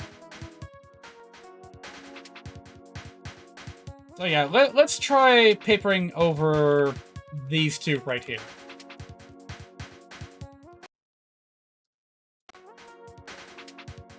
Alright, we're going to want 3 bits of... No, wait, actually. How many did they use for Berserkers? I think it actually is like 6. Isn't it? Because how many thrown axes do we have? Short axe, hand axe, tomahawk, and bolt axe. So those 4 plus regular axe and nothing. So... Okay. Okay. Now I'm getting it. So we make this point over to here. Animation ID will be double D. Gonna be for... I should probably rename these, shouldn't I?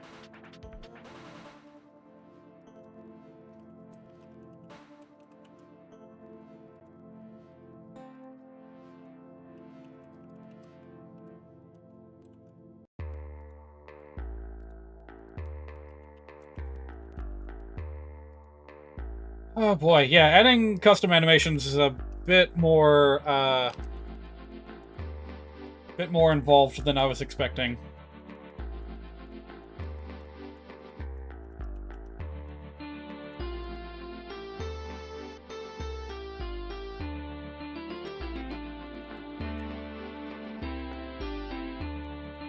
Alright, so we got this. That's gonna be for regular axe. This will be DE for the hand axes, so we're gonna make that, and then I've got the full list somewhere of all the hand axe ID numbers, and I don't know where they are, so just have to write them down again.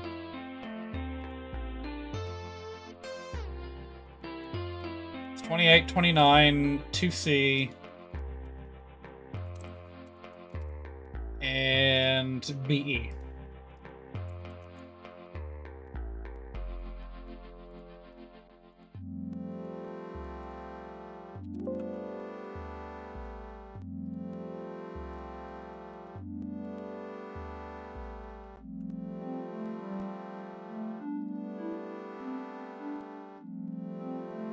TC.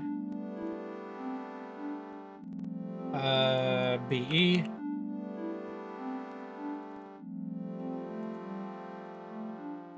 There we go, and then DF, and that'll point to item? Is that right? No, it's... Oh yeah, it is, it is. It's the B. The 9. The B and the 9. The 9 and the B. Ugh, okay. Same deal here. This will be pointing to DF. No, wait. E0, there we go.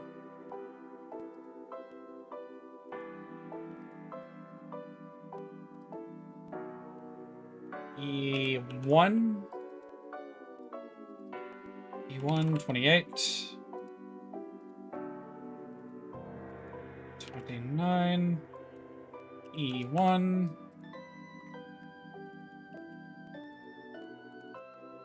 To C.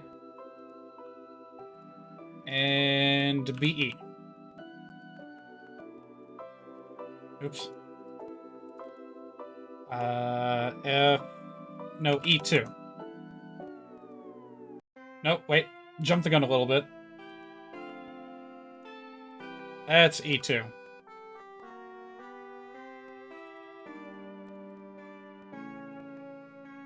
Whew. Okay. Now, we just put it all together in the patch. So... Custom character animation table. Thankfully it remembers what I did.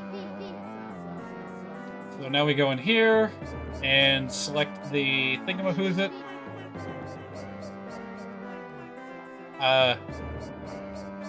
I guess we want to copy this. So, like, this is just a reference, so we'll do that. That looks extremely silly to point to a queen, but that is what it is. That is where it is, more specifically. So we're gonna... Oh, it didn't save my changes. Alright, so I got that. Ross, as a berserker, will look like Dart. Made by the person that I shouted out before. And then Dozla, at this address, going to have that animation set for the unnamed class, and Dozla is all the way up here. Ugh, that was tricky. Let's hope it pays off.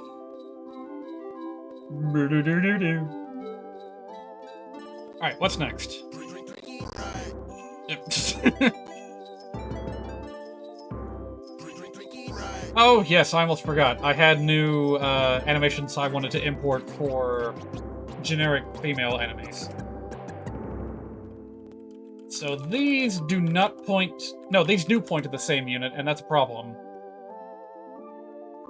So I'm gonna have to...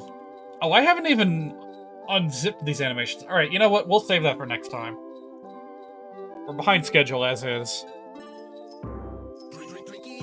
So, anything else? I think the last order of business here is writing some new color palettes.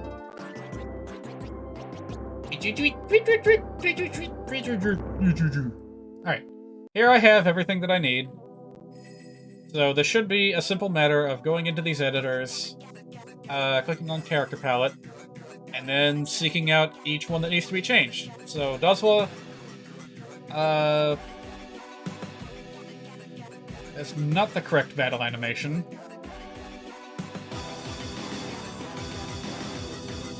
That's kind of loud, but you know what? I'll let it pass.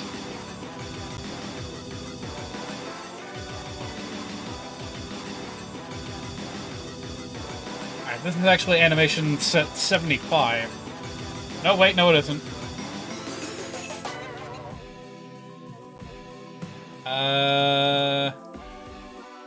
Double D? Alright, that is correct, but now I need to map the colors into the correct position. So... Actually, I should be able to just pull the palette from here, right? Yeah, here we go. So we'll just copy this, put it in here, and there you go. Like, it's not going to look right here, but there we go. So if everything works correctly, it should look like that. And if things don't work correctly, then it's going to look like this. We will know when the time comes. Alright, so Ross as a Berserker, we're going to do the same thing. Go in here, look for that animation ID way down at the bottom, and copy the palette.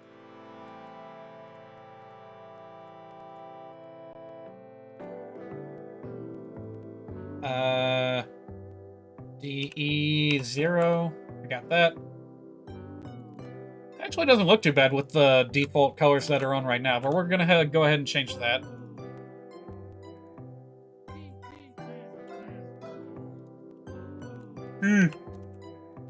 There we go. Alright, well, we'll see how well that works out. Next up is Ford as a ranger. Gonna need an entirely new color set, I believe.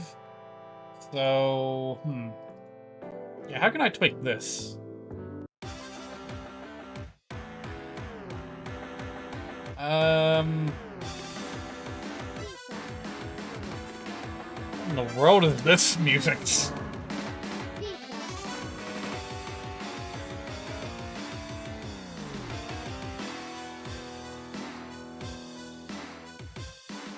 Alright, show me the ranger.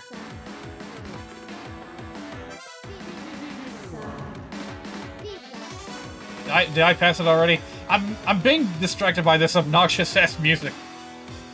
Also, this needs to be changed to Sword Knight. I guess we'll go ahead and give the same business to Franz. So that's 30 for the Sword Knight, 1D for the Ranger.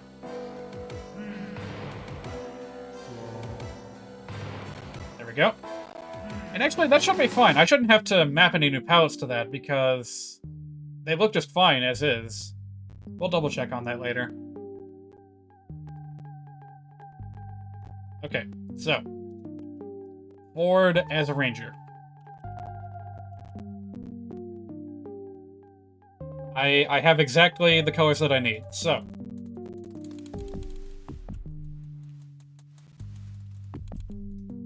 $248, $248. 144 actually. 232, 68, 88. I went ahead and plucked these last night, so. Oh, God. Pardon the audio crust. Fifth one, that's for the horse. 160, 160. They actually do have slightly different colors for the horses, depending on whether it's a ranger or a cavalier or whatever. That's going to be the first armor color. 32, 88. Hair color, 232, 232, 48. And then 184, 160, 48. Weapon color, 232, 208, 136. 208, 112, 80. 168, 56, 32.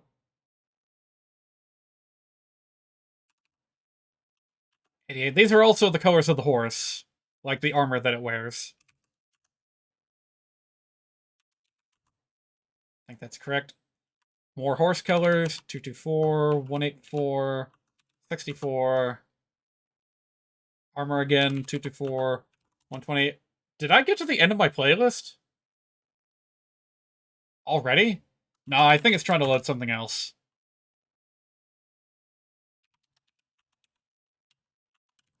And then black, that's 40, 40, 40. All right, so there we go. You guys got to see it in action. As colors were replaced one by one, that will be Ford's color set as a ranger. And I think it suits him pretty well.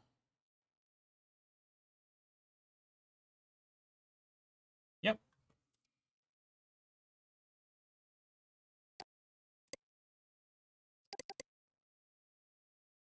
Okay, I think what's happening is that I hit an invalid song. I have a couple of these in Hypnospace Outlaw, so I guess we'll just start on the AUD files.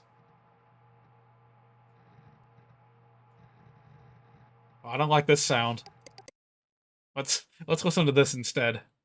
Hey yo, don't watch that. Watch this. All right, so that's done. Next we have Franz is a ranger, which is literally the very next color palette. So here we go. No, wait.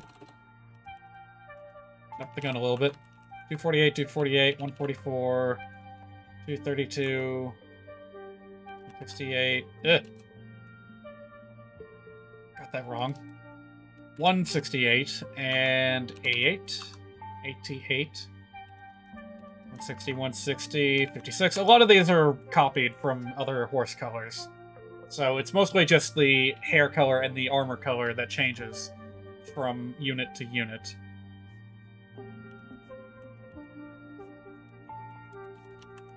Gonna give Franz a little bit of blue for this new outfit.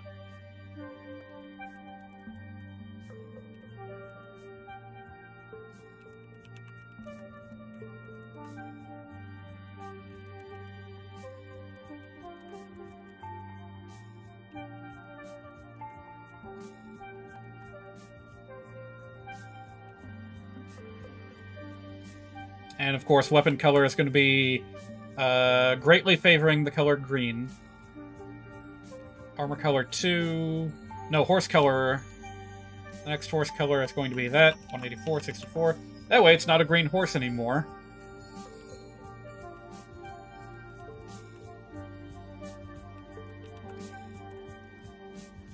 And there we go. Now we can see them in all their glory. The two brothers, should they both become cavaliers. Looks nice. Looks very nice. I think I picked some pretty good colors.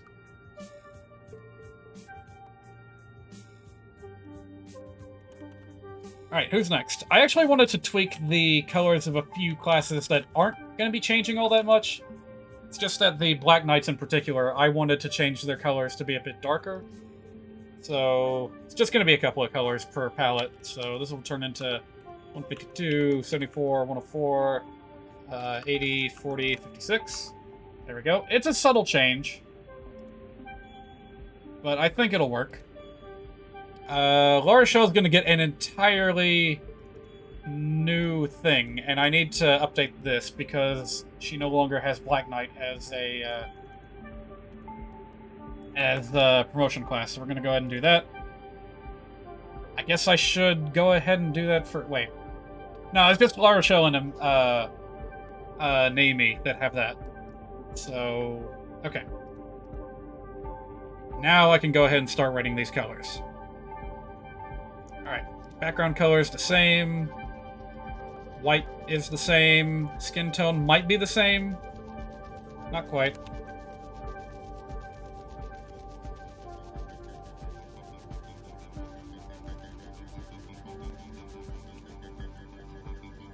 Horse, 160, 160, 56.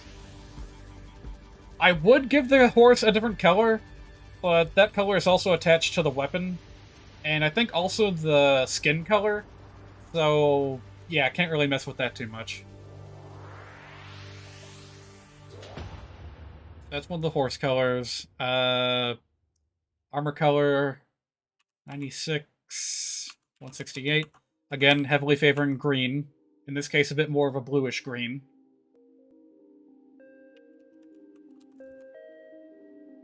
Oh wait, that's actually exactly the same. Ha! How about that? Alright, and then down here, we're going to change this a little bit.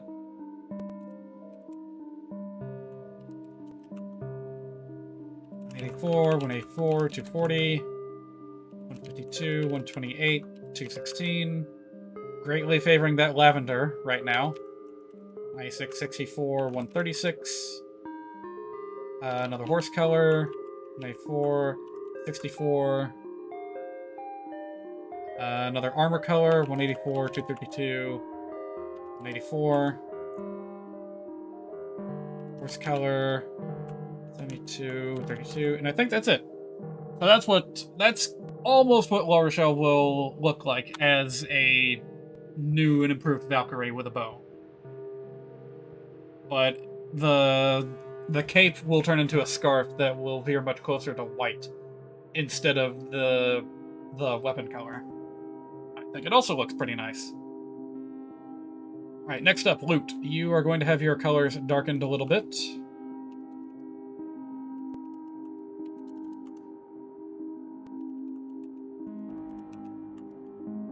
Uh-huh. Gonna darken the blues a little bit, too. Turn it into a red cape, actually. Not a blue cape. I wonder if that'll be a controversial decision.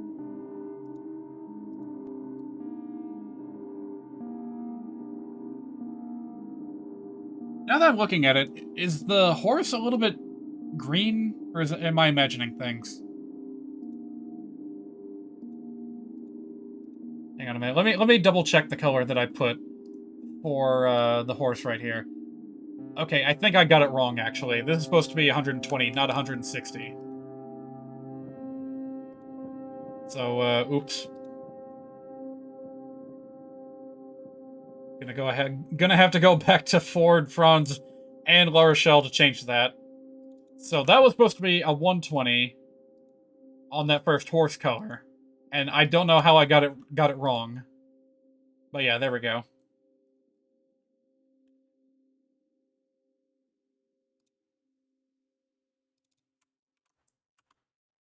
Ugh, much better. So much better. You can see from here. Alright, now where was I? Loot, I already took care of your colors. Selena is gonna get some darker colors.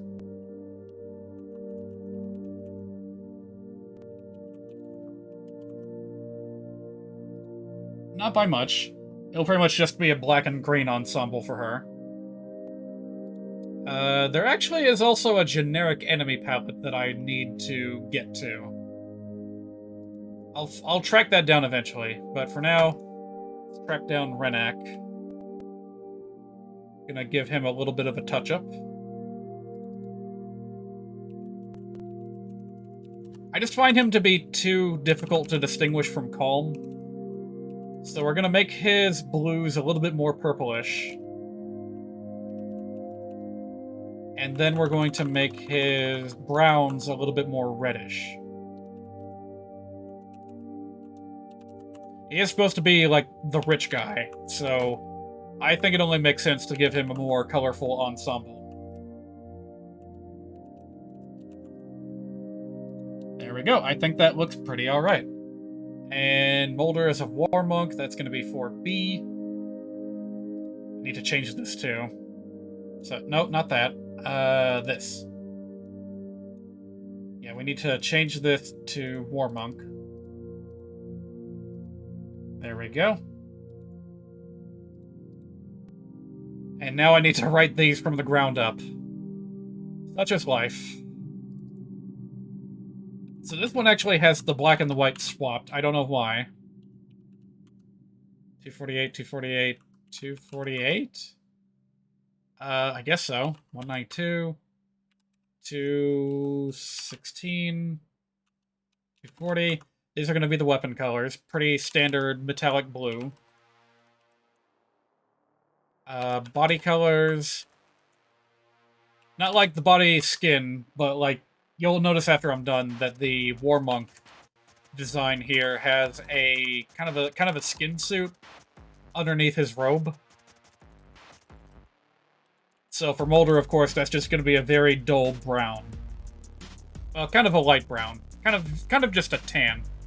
I wanted to reflect what shows up in his proper artwork as close as I could.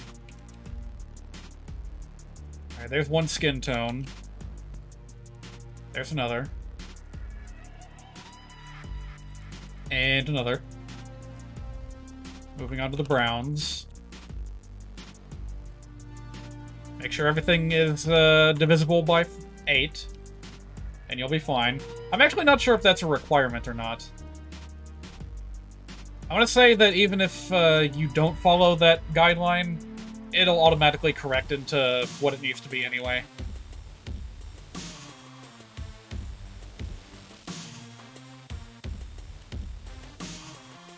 Gonna give Molder a bit more of a reddish bent to his design here. Alrighty, I think we just about got it. All that's left is the generic enemy. So for this, I'm gonna go to the battle animations editor, go down to Black Knight, and we want to tweak these 2 palettes here. And we want the body colors to be like 72, 80, 96, and 112, 128, 152. I think that's right. Yeah, and we're going to do the same thing for the female Black Knight. Wait a minute, I was supposed to do this for the enemy. Ugh! I'm an idiot.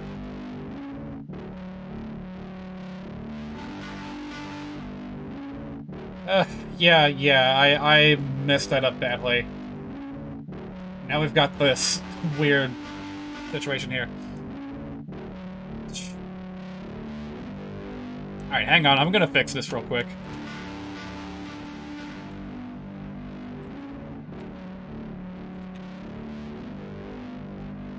This music is emblematic of my mistake.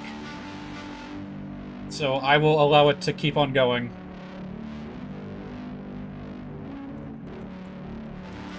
God, that's kind of a mean thing to say, isn't it? It's like I'm implying that the music itself is mistaken. It's a mistake having been created. Alright, now we're gonna get this right.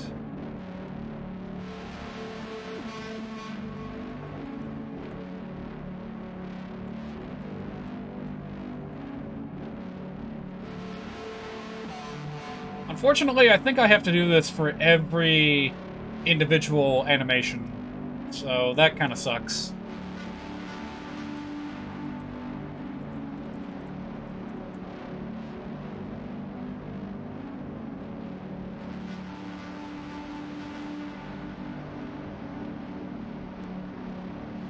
Oh, the female actually has colors in different areas. Is this okay? Maybe I just... Hold on a minute.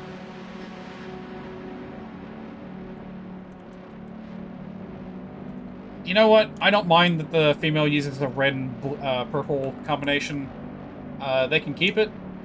And instead we'll just have the black outfit for the male Mage Knights, and that'll be it. That way I can just stop here. For God's sake, we're almost at the 2-hour mark, and I need to get going with the game. Alright, colors are done. I think they're all... No, they're not all done. I forgot some things. Yeah, that music was tracking on a little bit too long for my tastes. Alright, so where was I? We did Renvall, we did Molder at 4B. Molder's down here. 55, that's Franz as a Sword Knight. That's correct now. Ford is also corrected. Murray, on the other hand, I think this will be fine if we just swap this. So... get this back up to 30 or whatever it was.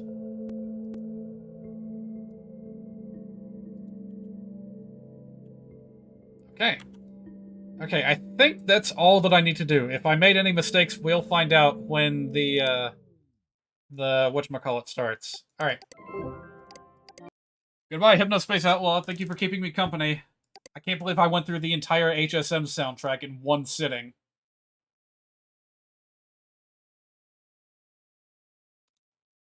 Now is finally time for us to begin the game, again.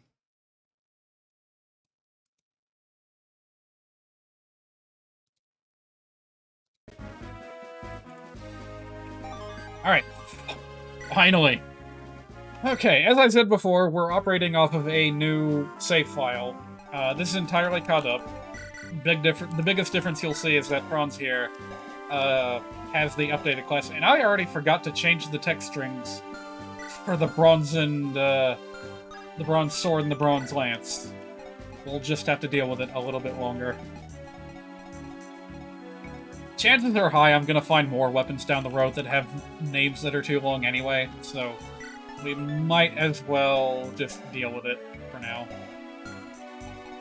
Franz also has his updated skill of lightweight, and on that note, I should probably prepare him to use that effectively.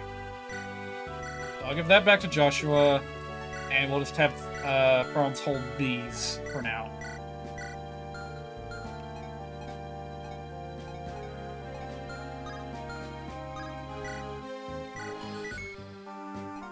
Alright, take a drink of water, and then we can begin.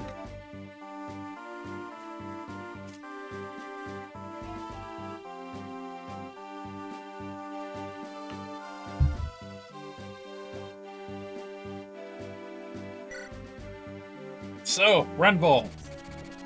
Rumors say that Ephraim has been defeated and taken prisoner. Now Irica must find a way to rescue her brother from beneath enemy eyes.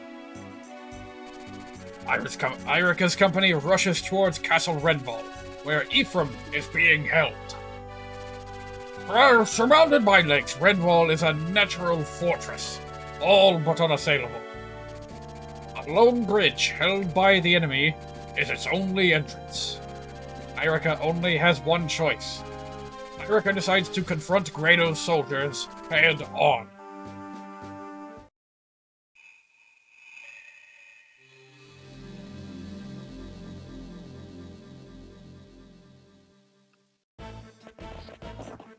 Everybody's here. My brother is somewhere inside that castle. Oh, I forgot to change the text speed. Renvall is surrounded by lakes. The only entrance to the bridge is the main gate, and it's well guarded. Castle Renvall is a natural stronghold, easy to defend and difficult to assault. We must plan our attack carefully. I agree.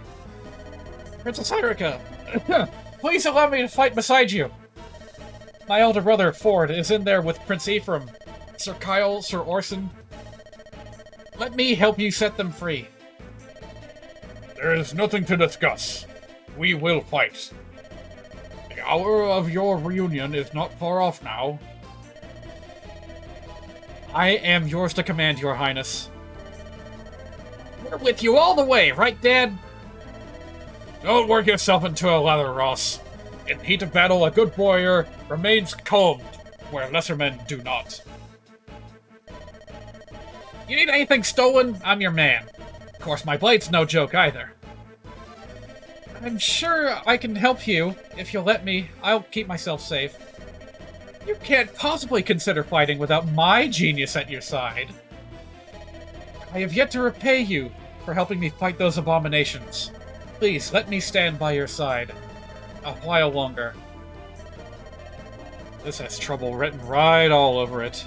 Bet you it's a trap. Ah well. My luck's gotta turn around sometime, right?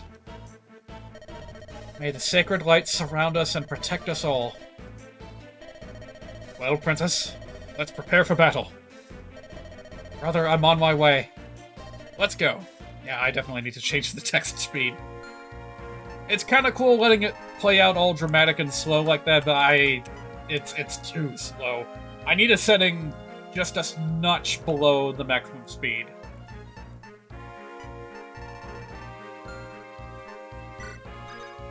Alright, who are we bringing? Who needs to be caught up?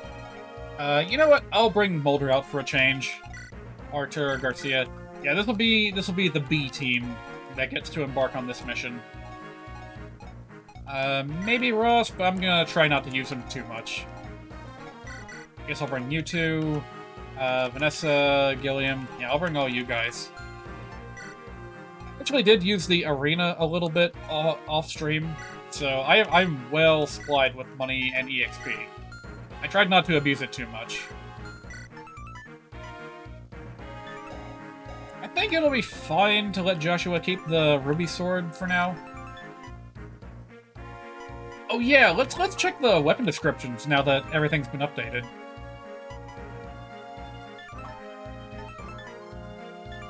Make sure nothing peeks over the edge of the border.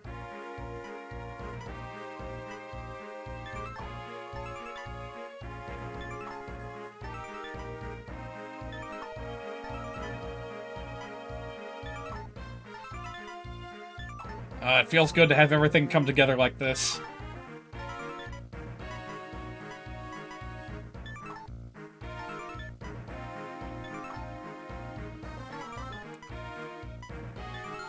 Alright. You know what? I could give the Iron Blade to Joshua. Just on a lark. Garcia, I'll give you the Steel Lance. Ross, you keep what you've got. I think just about everyone else is good to go. Maybe, you know what? How about I give the Ruby Sword to Holm instead? He can't use it. Never mind. Get your weapon level up already. Jeez.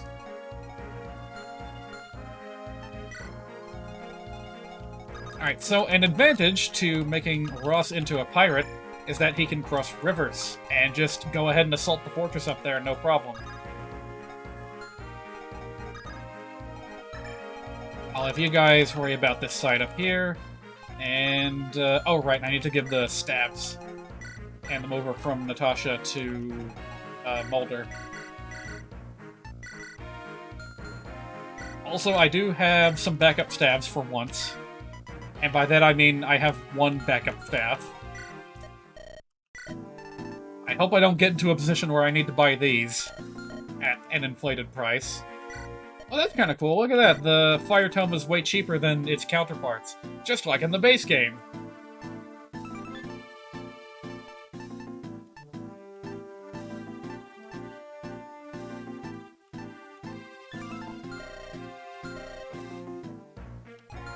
Alright, I should be good now. Let's begin. The first thing of note, of course, is this village right here.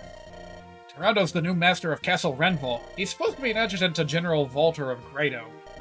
Who knows, though? Rumors say he's been plotting behind Walter's back. You should watch where you step. Yes, I'm sending Naomi up this way because we finally have access to siege weapons. And so does the enemy, so we will have to be careful with how we approach. We've also got this joker over here, threatening my assault because he's got thunder. A pretty rare weapon to have at this point in the game, but I think it'll work out. Because unlike in the base game, I don't have to worry about critical hits all that much.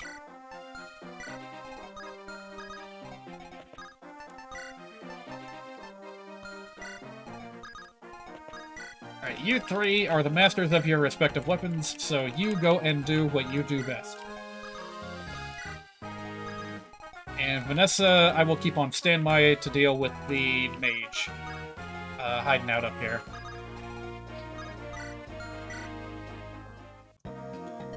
We're under attack! Rouse yourselves! General Walter's adjutant, Lord Tirado, has charged us with defending the castle. Show them the might of Murray's brigade! Don't let anyone near the castle! You know what I completely forgot? I said I was going to change some units on the map. From Lance Knights into Sword Knights, and I totally forgot about that, but that's okay, because we're not going to be dealing with any of those anytime soon. Like, the chapters involving them have already passed, so it doesn't even really matter. I'll do it next time.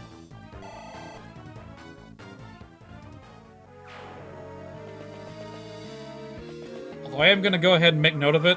I'm going to cross these out on my whatchamacallit. What was it again? It was like Control Alt... No, not that. Was it Alt 5? Alt-Shift-5? Alt-Shift-5, okay.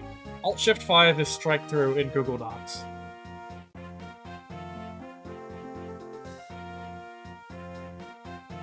Yeah, now's as good a time as any to see if I missed anything else in my checklist here.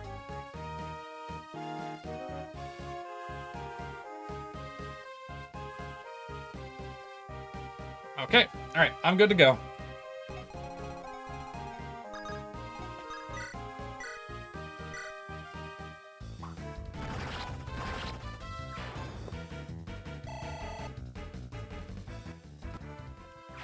If it's gonna be a killing blow anyway, might as well go out with a bang, right?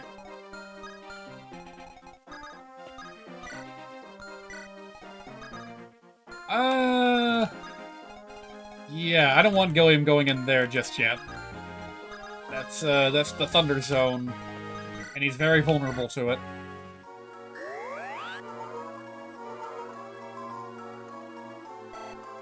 It just occurred to me that I didn't bring Franz with me.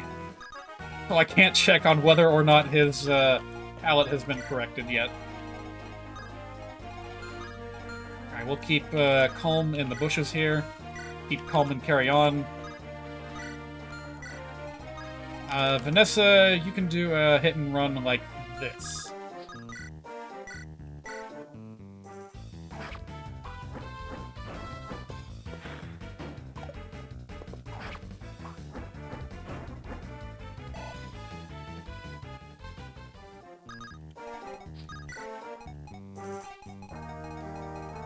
Yeah, I'm gonna wait until Calm is done with that enemy squad up here before moving Ross in.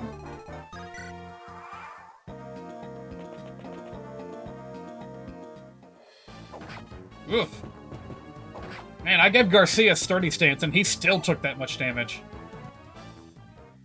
I feel like that should have worked better. Like, why was Garcia not able to double attack? Is he just that slow now?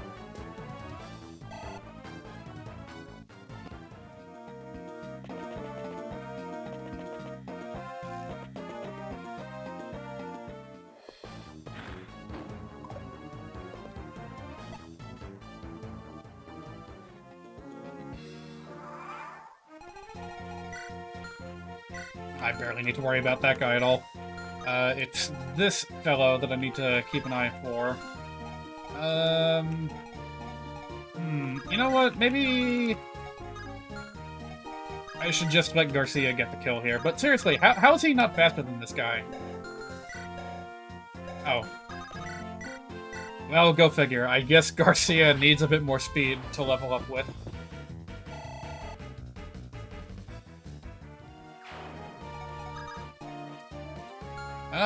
That's gonna put Joshua in danger of being zapped by lightning. And if I move Archer here, he's gonna get shot with an arrow. You know what? Maybe it'll work out.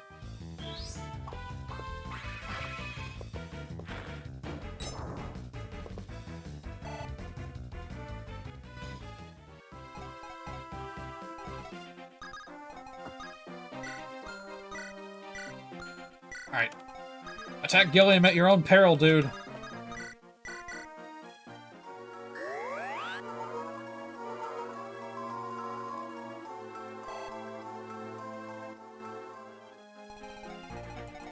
Meanwhile, up here, I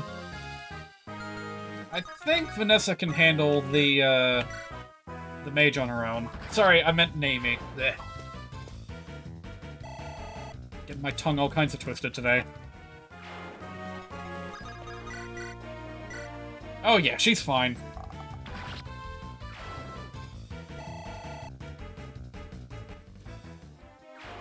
Alright, now the question is, what am I going to do with Vanessa? The problem is that there's a ballistician up that way, and archers over this way. Oh, and I think, the wind sword does effective damage against flyers, and I don't know how big of a problem that's gonna be. Yeah, I really don't know how big of a problem that's gonna be. If it results in being able to one-hit kill a flyer, even if your magic stat is terrible, then yeah, I need to just straight up remove that attribute, is what I'm trying to say.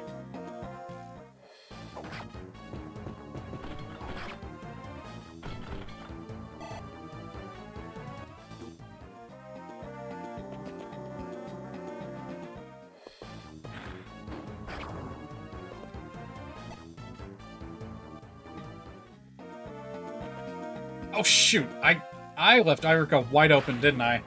God damn. Alright, I'll find a way to come back from this. Oh god, Artur, why are you... Why do I see a 1 in the critical hit rate over there? I completely forgot that Artur is, like, notoriously unlucky as a unit, so that's a problem. Now everyone's vulnerable to lightning. This was not what I had in mind.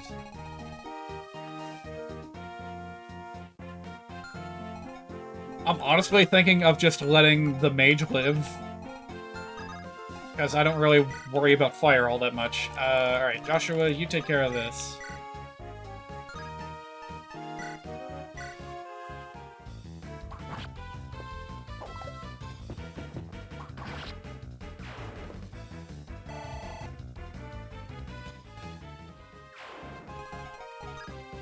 And that leaves Artur free to get a hit in on this guy. That's going to be a little bit difficult because, I need Irica down here to back him up.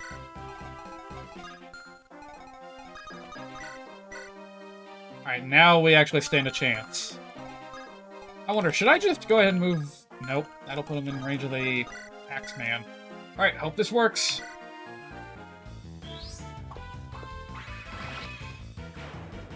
I did not expect to get into Rocket Tag gameplay this early.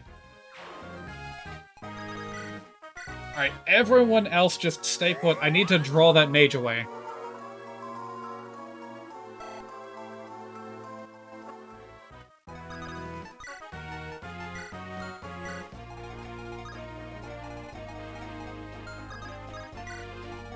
And I also need to get going with this ballista. We can use this to take out the 2 soldiers that are right here. It's going to be a bit difficult, though, because one of them's got the bronze lance, making it very difficult to hit him.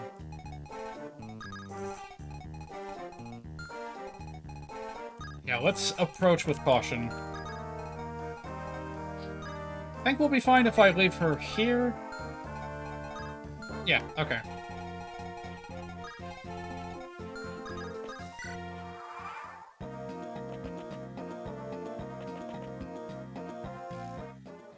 Yeah.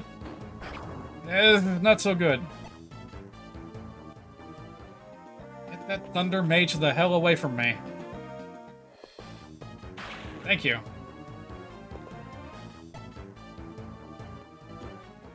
Yeah, maybe I made Thunder a little bit too good. Maybe I should also make it weaker than Fire. Yeah, just give it a power of, like, 2.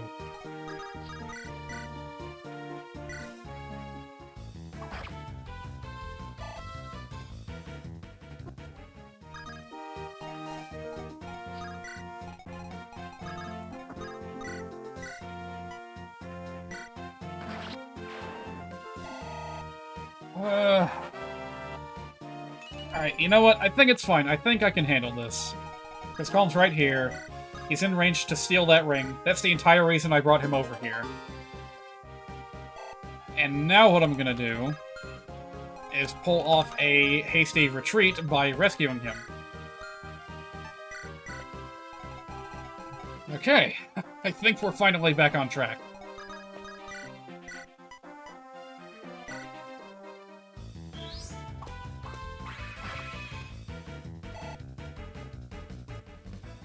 Finally, hard mode starts showing its true colors. Ow! Damn it, Garcia! You had one job. Oh boy, now who can I entrust with that job? Can Irica do it? barely. And she's knocking on death's door. Oh. Well, I'm finally getting the challenge that I wanted. In the base game, this area right here that I'm in would be so pathetically easy to get through. Oh damn, Irika can finally use the silver sword. That's pretty cool.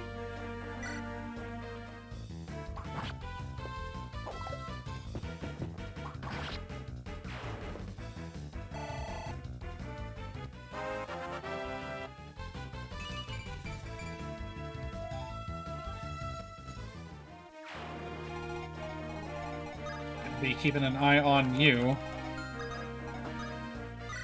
Oh boy, yeah, I do not remember this area giving me this much trouble before. I guess it's because I don't have my whole squad with me, and also I got a few unlucky misses.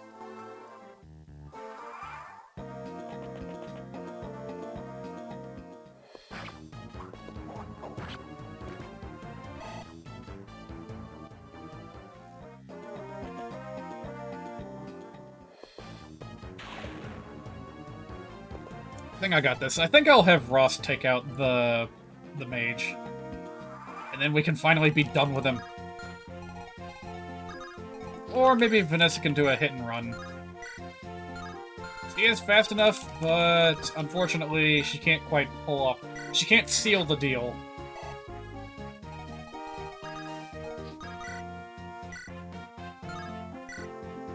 There we go.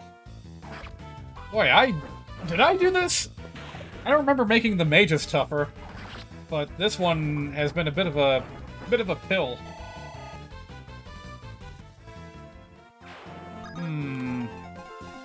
Nah, let's hang back for another turn.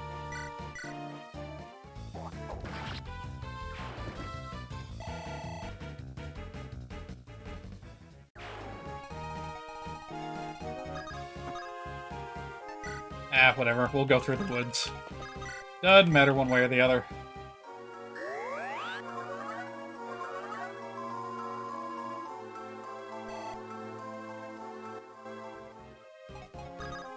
Joshua, why don't you visit that village right there? Prince Ephraim? Well, gracious me, I haven't heard anything about him. But now that you mention it, there was a big commotion a few days back. Oh yeah, this is like the same map where that happened. I guess the soldiers were chasing somebody, but... well, I was so tired I fell asleep and missed the whole thing.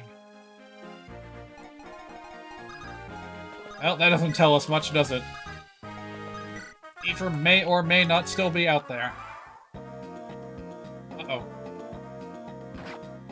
Yeah, I should have seen that coming.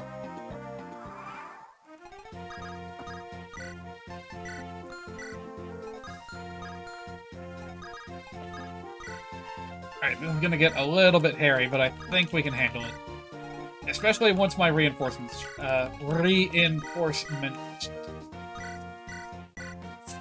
show up.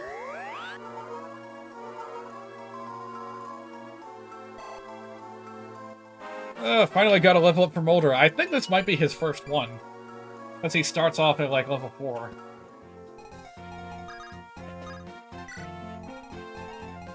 Alright, finally we can touch down and do some stuff. Should be fine to park Ross there, right? Yeah. We can go ahead and have him start working on the enemy archers. Who hopefully Naomi will be able to contribute in that fight.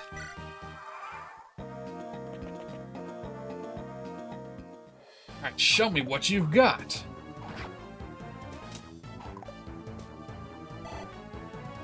%89 chance to hit. These sorts of things, you just gotta expect that they'll happen.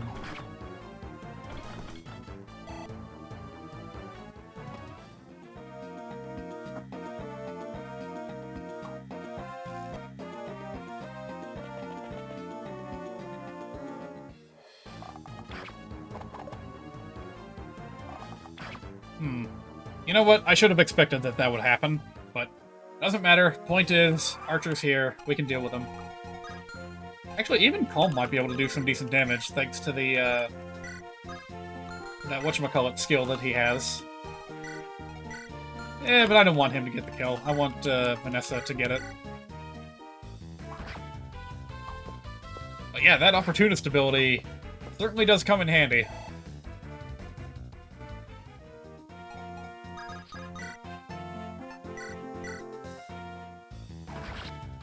Now, if only I could pin down that last archer up there.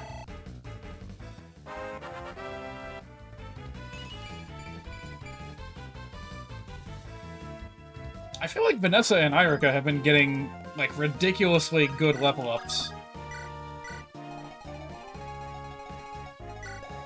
Because, yeah, Irika normally doesn't have nearly that much strength at this point, and Vanessa, she's rocking both strength and defense right now, which is nuts. I guess I'm gonna turn her into a Wyvern Knight. That being said, oh man, she's about to bump right up against her speed cap. That's unfortunate. Well, if so, congratulations, you'll be the very first to do so.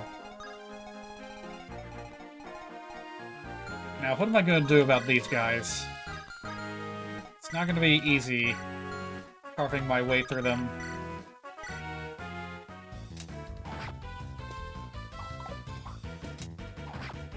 Maybe I can get Archer to take that one on the left.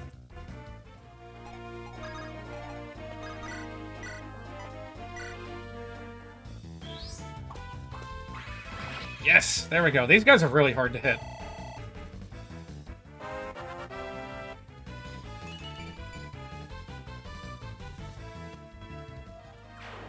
I also feel like Archer is not usually that powerful, my god. At this point, he's gonna outshine Loot.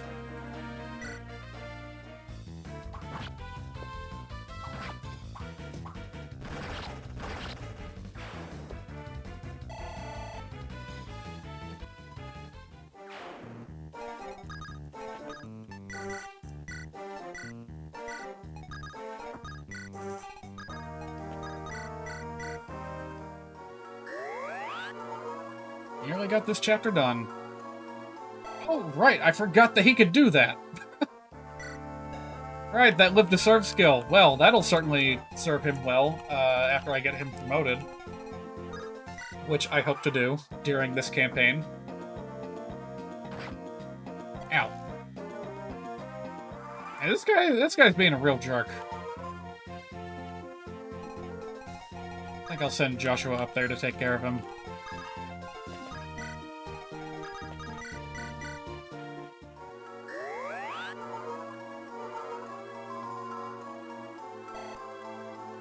Boy, this really is turning into just a regular old long play, isn't it? Like, after the hacking process is done, I don't really have all that much left to talk about. Yeah, it's just me enjoying a game that I have historically had a lot of fun with. And I hope that people are okay with that. Because certainly the playing of the game is not the main reason why I'm here. No, it's all about hacking. It's all about making these changes to transform this game into something that I like even better. Ah, can't get me now. Hi there, hello, how you doing? I almost wonder if I should fix the ballistician animation. Because in the first Game Boy Advance game, when archers were on this weapon, they actually got their own special animation for firing it. But ever since the 7th game, that has not been a thing. And I wonder, like, I've been patching in a lot of animations anyway. So should I just go ahead and do that, I wonder? See if I can get Ballista to work again. It is an exclusive weapon to archers and snipers, so you know, it shouldn't be too hard. Like, it wouldn't take up that many different animations. It would just be like 4 max.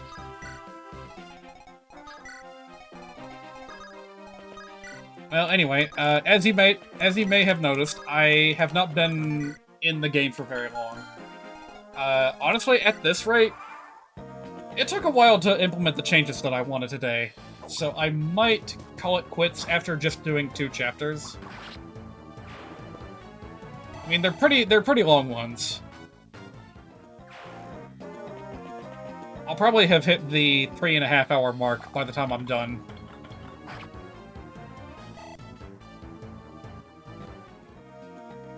So out of curiosity, what were you working on before you came to the stream tonight?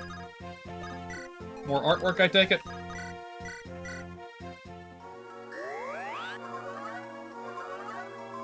Myself, I, earlier today, was looking into a game that I heard about from Hot Cider's gaming channel. You might have already seen his video on it about, what was it? Anton Blast? So these guys already made a nifty game called Anton Ball Deluxe, which was all about, it was kind of like a fusion of a Wario game and Mario Brothers, like the arcade game. Oh boy, I am kind of afraid of what this guy's capable of. Specifically because of this. Life and death. I suppose it wouldn't hurt too much to put Gilliam out in front. Because that wind edge will be hitting me with a power of like 21 or something. And Gilliam is guaranteed to not receive a second hit, since I put Wary Fighter on him. So, yeah, I'll have him be the bait. I want to see just how devastating a wind edge is on flyers. Because I am considering giving it a heavy nerf. And by heavy nerf, I mean simply removing the flyer effectiveness. Like, I feel like that's not a thing that needs to be a thing anymore. It's just a magic weapon, and that's all it needs to be. Our ballista have failed? How could this be? Well, the first one was given to me, practically. Whew, that's a lot of damage. Alright, now let's see what happens when Vanessa tries to engage him. Yeah, that's kind of a lot of damage. Now, granted, he does have life and death active, so that's 10 more damage than it would be otherwise. If this were an ordinary unit, I don't think the threat would be nearly as big of just knocking out a flyer like that. But on the other hand, Vanessa has a lot of magic resistance. So, yeah, I'm thinking that this is a tool that, like... This is a tool that sword fighters do not need, being able to kill flying units so easily. So I think I will replace it in due time.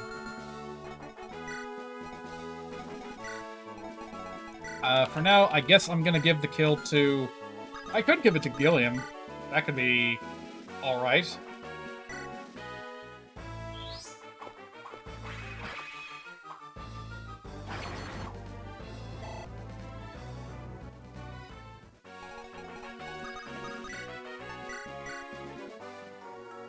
So, you've been working on a massive project that you started last year, took a hiatus for a month, and finally got back to it. Sounds interesting. I'm sure you'll be keeping us afloat on news with that project with a Discord post later, and I look forward to reading it. So I think that confirms it. Boss enemies get cinematic kills, and I think that may have been a change added with a patch that I used. Probably skill systems, if I had to guess, because it threw in so much else. But yeah, if you get the killing blow on a boss, it plays the critical hit animation, and that's kinda cool.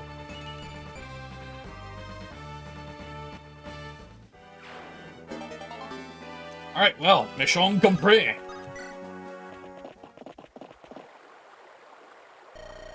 My brother is somewhere in this castle. Seth, we must go inside. Hold, Lady Erica. Look, in the shadows. A figure. Ah, an enemy soldier. He's blue! These soldiers aren't blue. Princess Erica, and is that you, Seth? Sir Orson, why are you here? You should be with Prince Ephraim. You alright, Orson? If you're here, my brother must be here as well, right? Oh, right. I don't know if you heard this, but at the beginning of the chapter, there was talk about how Prince Ephraim is rumored to have been captured and held in this castle. So that's the rumor that Irica is chasing. Yes. Prince Ephraim and I were both captured by Grado forces and held here as prisoners. I just managed to escape my cell. A chance to escape. It's what I had prayed for. Orson, are you well? Your face is so pale. Grado's men, don't tell me they've... No, it's nothing. Lord Ephraim, I cannot say whether he's still unharmed.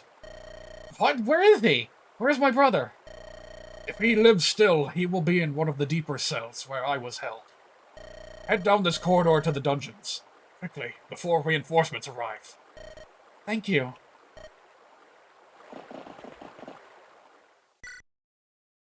You got self-checkouts this past weekend. Hang on a minute. Work has been killing us lately. For one particular reason, we got self-checkouts this past weekend. Isn't that supposed to, like, relieve you of some work? Not having to manually take care of all the, every single customer? Like, that's what the self-checkout is for.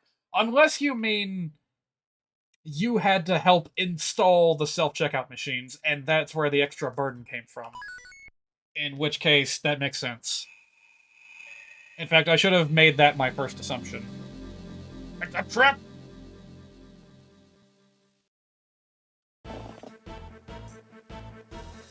This way, Princess Irica. Prince Ephraim is being kept in a cell back here. Very well, let's go.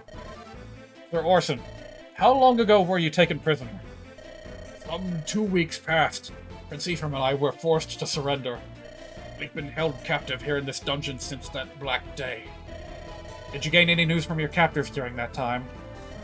Unfortunately, no. Not a word. Our daily meal was brought to us by servants from the neighboring village. They were instructed not to speak to us, and we heard nothing of the war. Tell me, Seth, how fares Renee? Renee has fallen. King Fado, the king, is dead. Dead. My king. My apologies, Princess Irica. I have served you poorly. You're not to blame, Sir Orson. We must look to the future, not find fault in the past. The Grado army pursues me in hopes of acquiring my bracelet. My brother wears this bracelet's twin, and he is in danger too. Bracelet? Ah, I remember. Prince Ephraim still wears his bracelet. And Grado is after them. If that's the case, Princess, perhaps you should entrust the bracelets to someone else. Perhaps, but give them to me or to Seth. Let someone you trust guard them. If the Empire desires your bracelet, you are in danger as long as you hold it. For your own safety, Your Highness, please. What say you? We must not allow the sacred stone of Renee to be taken. Everything you say is true and sensible, yet... Sir Orson, I'm sorry for this, but please give me your weapons. Seth? What are you talking about, Seth? Can't you see I'm unarmed? Do you think they allow prisoners weapons? What kind of injury have you taken that you suggest such foolishness? If I'm mistaken, then I will give you all due apologies. However, there are questions that I have that I cannot answer. Too many questions. Why did no enemy reinforcements come from the castle during our battle outside? Why would you escape your cell and yet leave Prince Ephraim in chains? How do you know of the tie between the bracelets and the sacred stone? Seth, there is some misunderstanding here. And why do you conceal a blade within your doublet? What? Very well. You haven't changed a bit, Seth. Only Irica had been alone. You, however, simply will not be deceived. Orson, Orson, why did you betray Renee? My fondest wish will be granted. To spend the rest of my days in the embrace of my loving wife once more. What are you saying?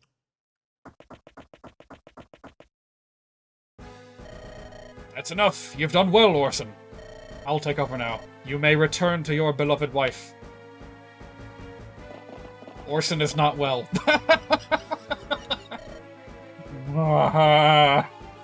Fuck, I should have tried to give him an Orson Welles voice. Who are you? We've never met. I am Tirado, loyal and talented aide to Volter, General of the Grado Army. You're that monster. And you are General Seth of Renee, yes? I thought to catch a little bird in my net, and instead I have snared a hawk. I have a hidden blade, if you know what I mean. What? Hello, welcome. Where's my brother? Ah, yes, your brother. He's not here. The coward fled Lord Valter's pursuit. Somehow he escaped the castle. And escaping under these conditions... Ugh, stubbornness is quite annoying.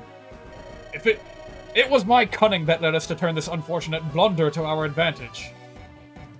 I spread the rumors myself. I led the villagers to believe he was our prisoner. What better trap with which to catch his sweet devoted sister? My brother escaped? Yes, but your no doubt emotional reunion will have to wait until the afterlife. Let's end this, shall we? First, to destroy the bridge and cut off your only avenue of escape. Your brother is in another castle. Ha! All soldiers to arms! Kill the princess! Take her bracelet!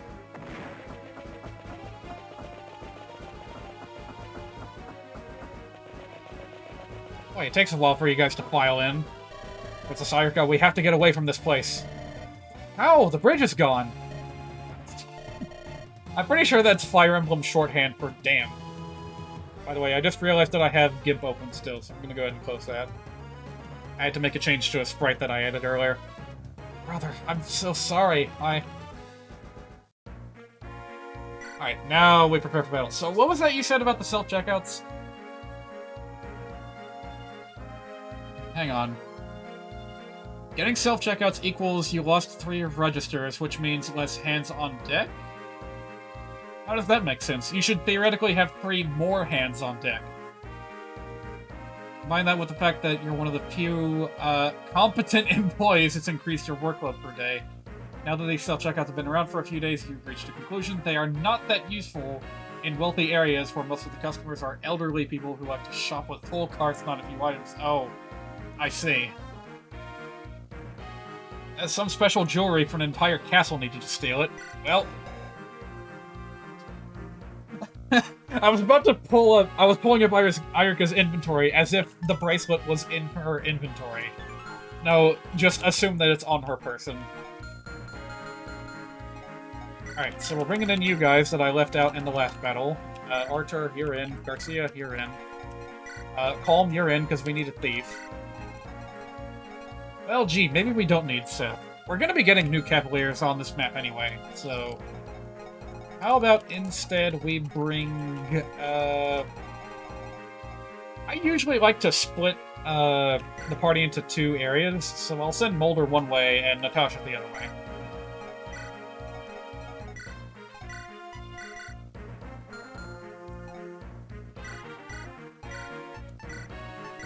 There we go. I'll give you a couple of Joshua's weapons, and by that I mean just 1.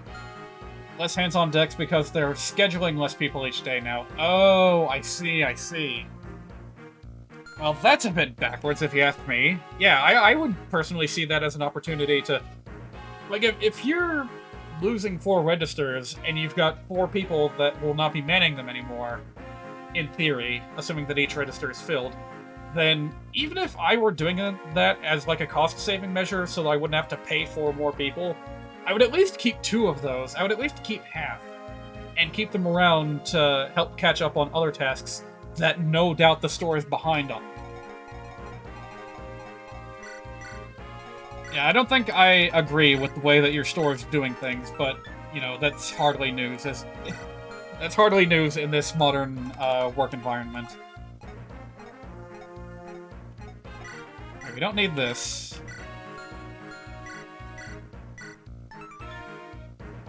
I need to update that string later. I need to update that to say... Actually, hold on a minute. I think that the energy ring only works on strength as of right now. I'm gonna check the item editor real quick.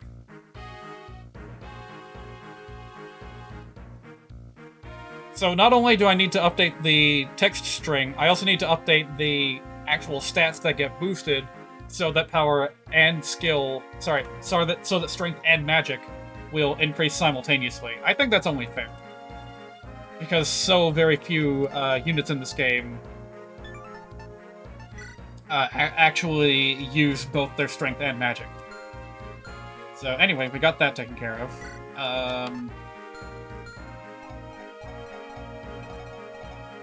Yeah, I don't think we need all that much. We're pretty much good to go. I mean, I guess I could give Hyrika the ruby sword or something. Yeah, sure, why not?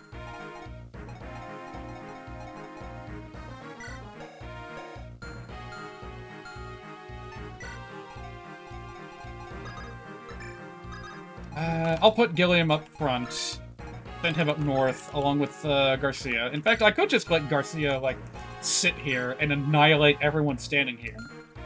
That would be fun. Alright, I think I'm ready.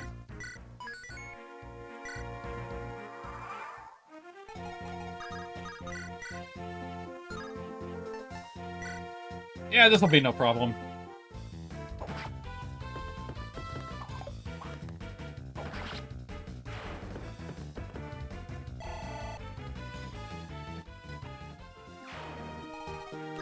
I haven't used Franz yet, but I don't want to bring him out just right away, because that's a lot of dudes over there in the west corridor. I'm thinking I will want to wait just a little bit before engaging them.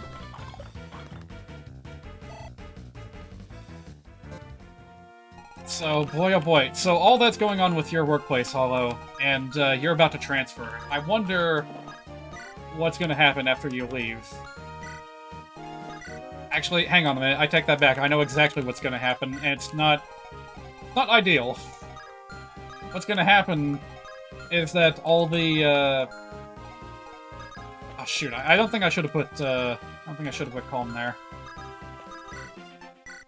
So you said that they were bringing less people on day to day because of the loss of the registers. So after you leave, those people will get their hours back. Which also doesn't seem entirely right to me. That should be an opportunity for a new person to get hired, but that's probably not how it's gonna go, is it?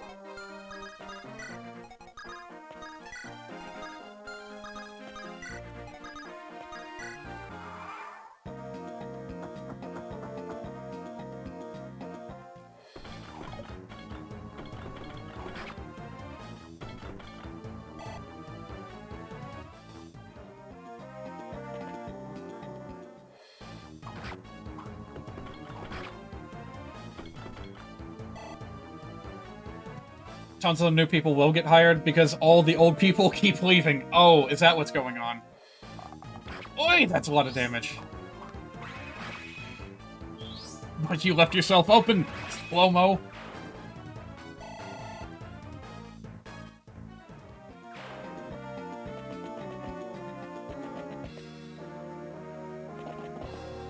Looks like a lot of dudes, but we've got help. Hyrika! Prince Ephraim, I hear sounds from the east corridor. Sounds like fighting. Do you think it could be General Seth and Princess Hyrika? We have two goals here, men. Save Hyrika and vanquish the enemy. Kyle, Ford, are you ready? Yes, Your Highness. As always! Lord Ephraim, we should join forces with Princess Hyrika first. We should be able to reach them by way of the eastern corridor. Now, Kyle, that seems like a lot of trouble when we could just crush the Grado between us. A lot of trouble? Lord, you're as insolent as you are careless. If anything were to happen to Princess Hyrika, we Knights of Renee would... Fine, I see where you stand. Calm down before you boil over. Prince Ephraim will decide. How shall we proceed, Your Highness? We await your command, Prince Ephraim. Both of you, follow me. They're gonna have a bunch of low-paid newbies instead of experienced workers that would need to get paid a lot more. Yeesh. Yeah, none of these solutions sound ideal. Alright, so I updated the charge skill on Ford, such that it should give me bonus damage for every square that he moves. So I could do that. That would be that amount of damage, or I could go a step further, and it would be that amount of damage. Pretty effective, if I do say so myself. But, yeah, I don't want to rush headlong into everything at once. Especially with that, Axeman right there. So we're gonna step up right here and take our time.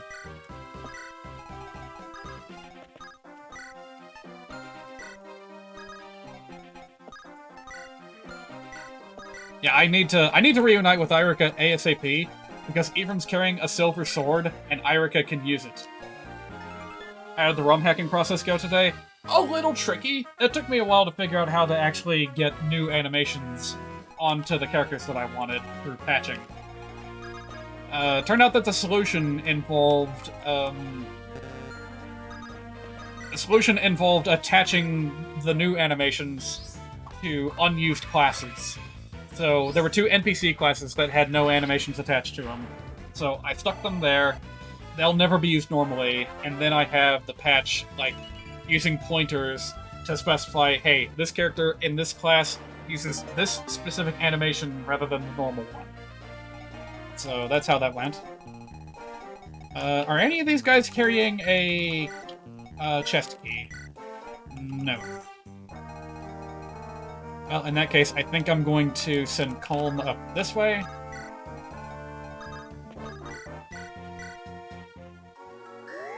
I also redid some of the character palettes, because Franz and Ford, because they are now considered sword knights instead of cavaliers, it was broken for them. So now if I initiate an attack with Franz, he has his colors back. Last time he was like blue with green hair or something. So that's fixed, and it should be good for their promotion classes too.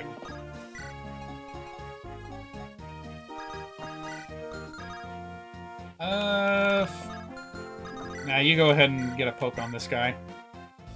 And most of Garcia's heavy lifting will be done with the Armored Knights up ahead.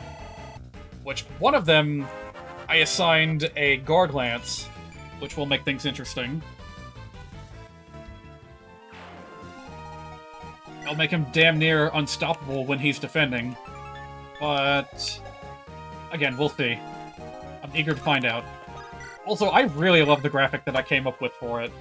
Where it's got that, like, cross in the middle where the shield overlaps with the lance. Great. It's too bad I can't have that reflected in the battle sprite, but what can you do?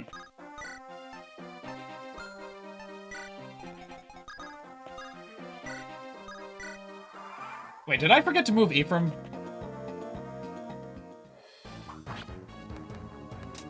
Ooh, nice one. I might have forgotten to move Ephraim. Oh, no, I'm fine. He was actually the first one that I moved. I totally forgot.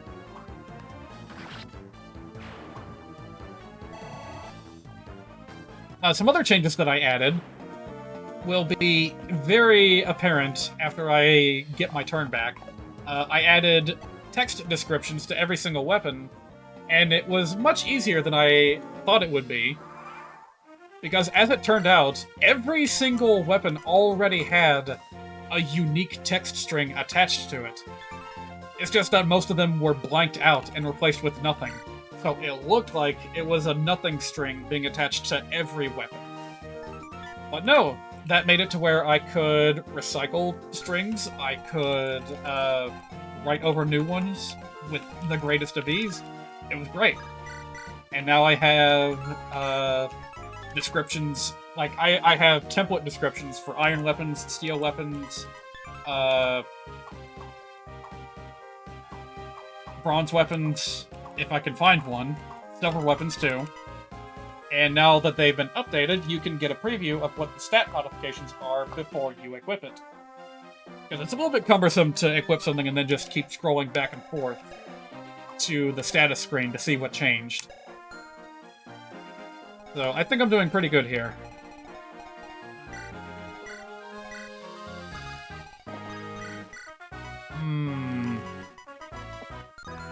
I don't like these odds. I think I'll send Kyle up this way.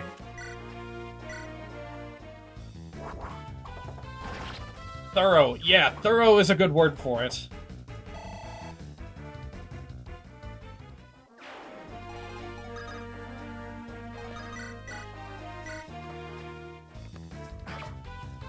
Thing is how I only make changes to the ROM when I'm live streaming. That gives me several days to plan ahead and create, like, elaborate lists of exactly which changes to make where. And I think it's been working out pretty well so far. Let's see, can Ford do more damage with the Wind Edge or with the... He'll probably have to use regular sword.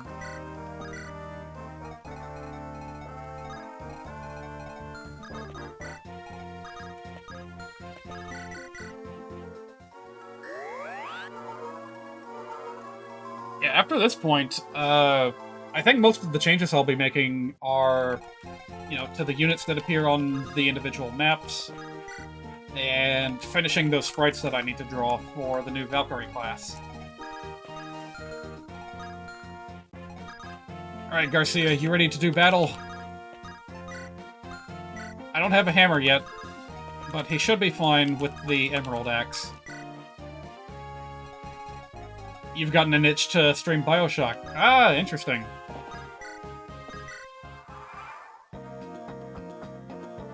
I don't think I've ever actually seen that game being played.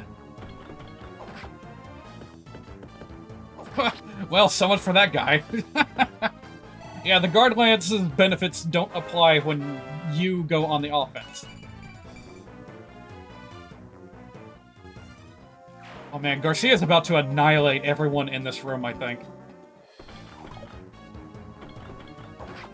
Yeah, who needs hammers? You just stick with the Emerald Axe and we're golden.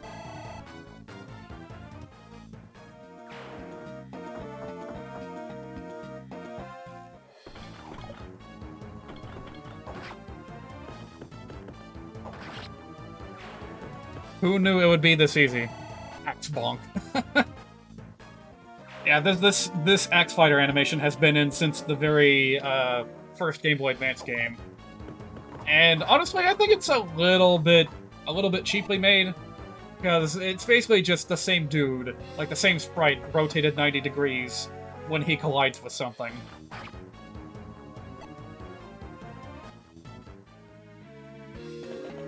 We will see some very interesting axe animations in the coming days, once I start getting promoted units in my ranks, and you'll get to see the new custom animations being shown off.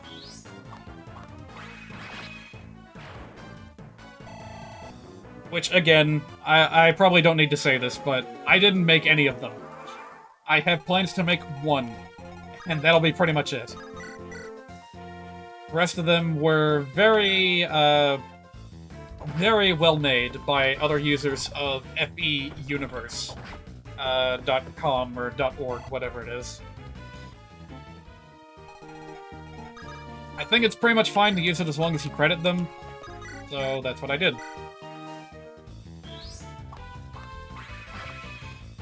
I'm gonna have a lengthy list of people to credit after I'm done. Like, I'm gonna have to compile this and, like, slip it into the game somewhere. Or just keep it as, like, a text document for people to read.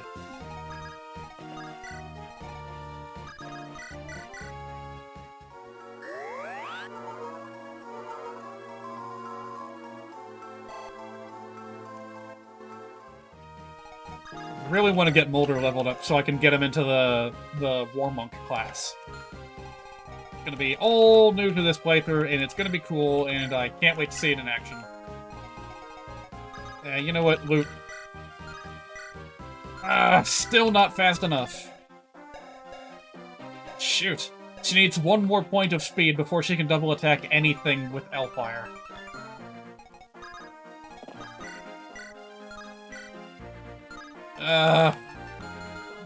Darn. I guess this'll have to do.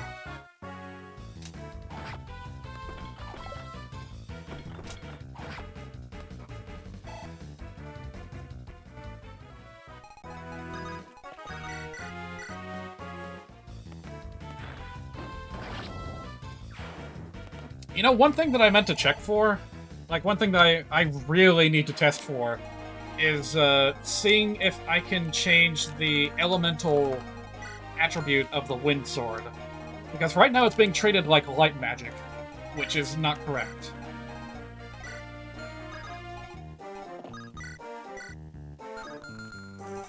Oh, whatever, you do it. Just a little bit, a little too little in terms of damage. Well, just move a little bit further, and there you go.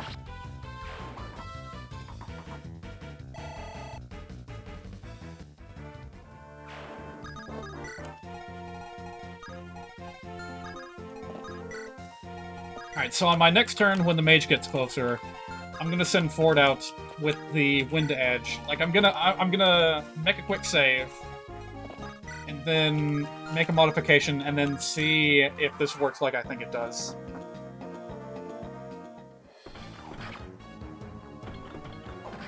If it doesn't work, then I might have to make the Wind Edge into a completely new weapon, like stick it in a new slot.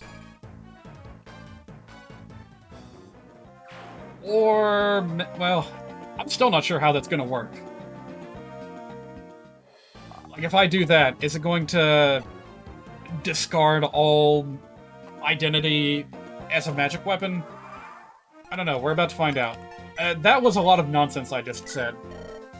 But here, I will show you what I'm trying to do here. Alright, so I'm going to open up the item editor, and what I'm going to do is take the Wind Edge and convert it into an anima weapon. So now it's being treated like it's a magic tome. So after that, if I then go back and assign it its identity as a sword, will that change its magical attribute?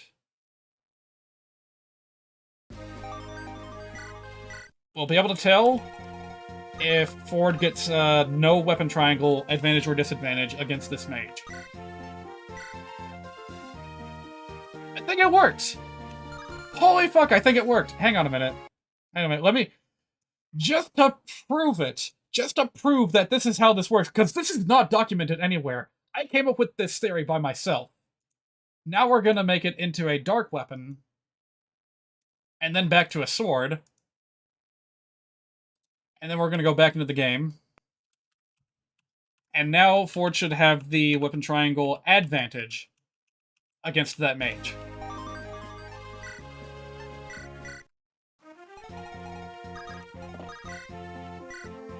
Oh, wait a minute. Maybe it just does that because I'm attacking from close range. Okay, never mind. Nope, it didn't do anything. Shoot. Okay, then what in the world do I do? Oh boy. That was my idea in a nutshell. So now that that's been completely disproven, it's back to the drawing board.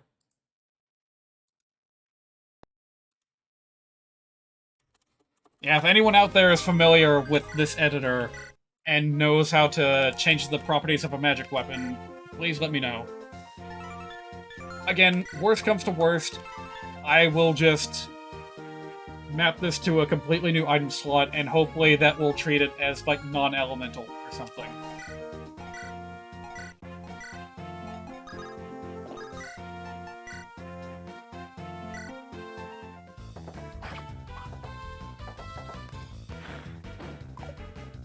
And I thought I had it, but I forgot that magic weapons, like magic swords, they change their properties depending on whether you're attacking up close, or... Issues with gameplay? Just add Niime.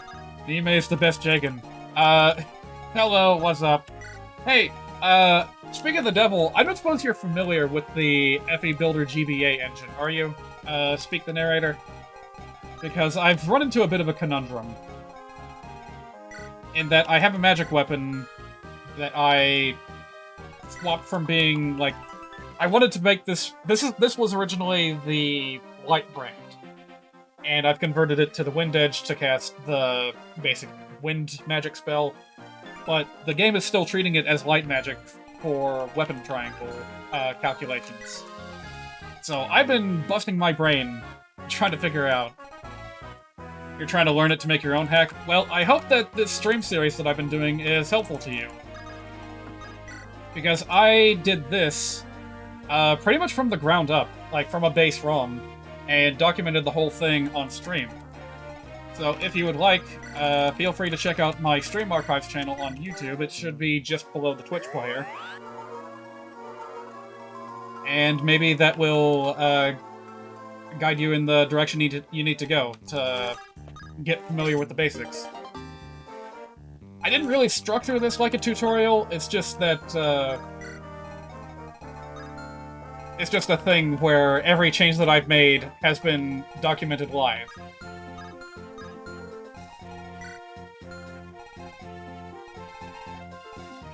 Exclamation YouTube. Is that a Twitch function that I didn't know about?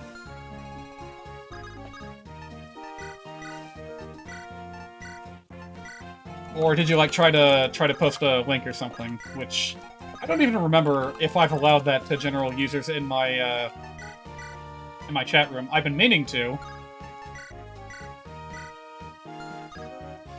Because so far, I have not really had a problem with, like, I've not really had a problem with spammers coming in and posting links. And on the off chance that I do see them, I can shut them down immediately. So yeah, there's no reason for me to not allow links to be posted here.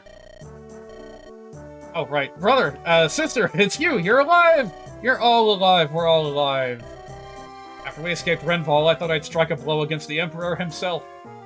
When I heard that you'd been waylaid by the enemy, however, I turned back to find you.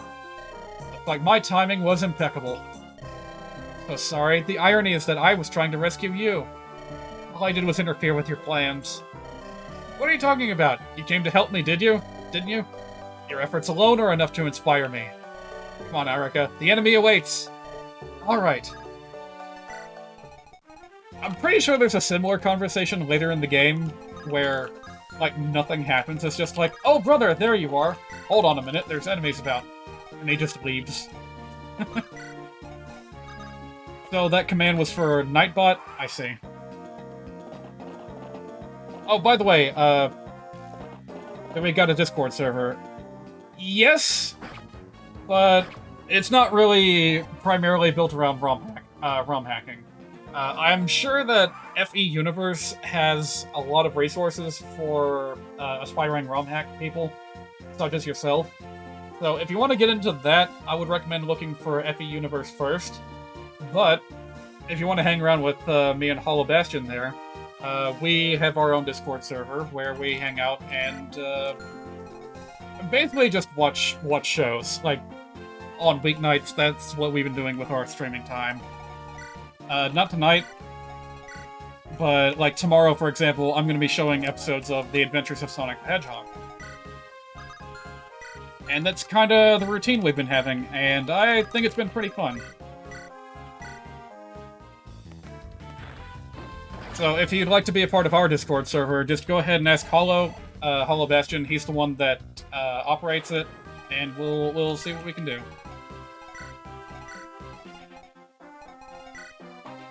Oh yeah, here's another change that you might not have noticed, is that I split the Cavalier tree in half. I did this because, as you might have noticed, I've got the, like, the enhanced Kanto move ability. So after attacking, I can have these Cavaliers move again.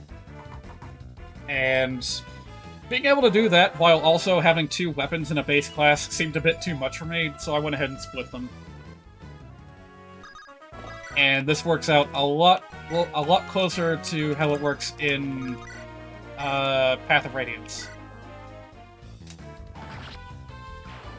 But yeah, feel free to come by and hang out. We chit-chat on the regular about game design and things on that line.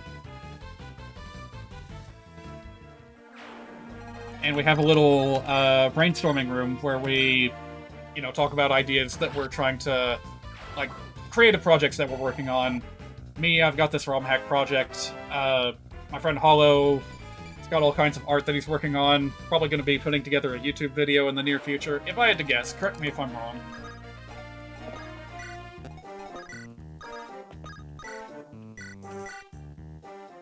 And very recently, that rabbit guy said that he was working on a magazine. Like, he wants to do a PDF magazine to learn the basics of GIMP, the image editing software. So, more power to him. Brother! Ha! Franz, how have you been? I could ask you. We heard you were captured by Grado's men. I was worried. Worried? I ride with Prince Ephraim, little brother. Death will have a hard time catching anyone who rides with our prince. It looks like we've not avoided trouble altogether, that's for sure. Hey, have you grown taller on me? I have. I've also finished my training. I'm now a sworn knight of Renee. You just watch. I'm gonna be on par with General Seth one day. You want to be like the General, eh? What about me?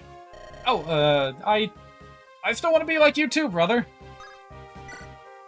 If you happen to bring Seth along with you, he also has some unique things to say.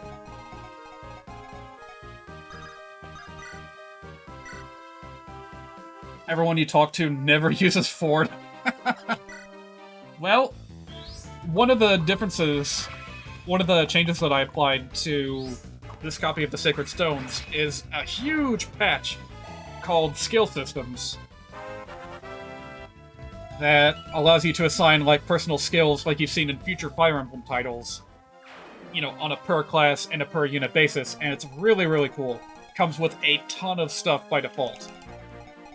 So with Ford, I went ahead and gave him the charge skill, giving him extra damage the farther he moves.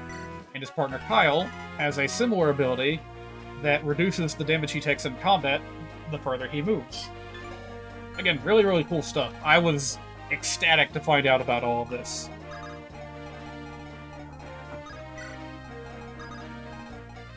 Oh, and for what it's worth, this is... Well, I guess this is the second ROMhack that I've worked on. I haven't published any before, but I have had experience with the so-called Nightmare editor in the past. But I think I'm the only one that even dabbles with ROMhacks on the regular in my social circle.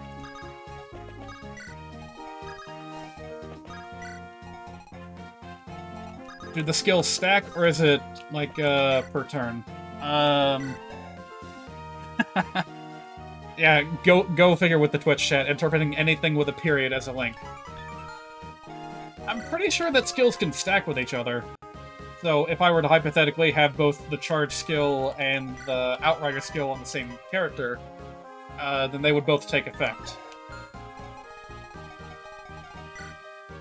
I'm not sure what would happen if I, like, stacked duplicate skills, but that would be an interesting experiment. So yeah, there's just all kinds of skills on display here, taken from, you know, the Super Famicom titles, the GameCube game, the Wii game, even as recent as, like, Fire Emblem Fates and Fire Emblem Heroes. I can't think of any examples off the top of my head because there's just so many of them. Oh, that's what you were talking about. So, move 16 spaces and it stacks, or is it max 7 per turn and it resets? Oh, that's what you meant. Okay. It's a turn-by-turn thing. So, if you move 7 spaces, that's 7 damage, and then as soon as the enemy phase starts, that bonus resets to 0. So, it's pretty much a player phase only kind of thing.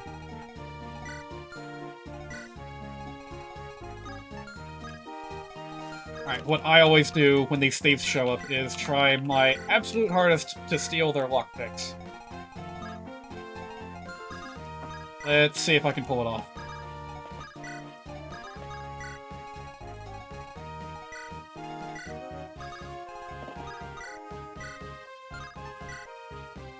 That's pretty good damage, but I think I'll have Franz take the lead this time.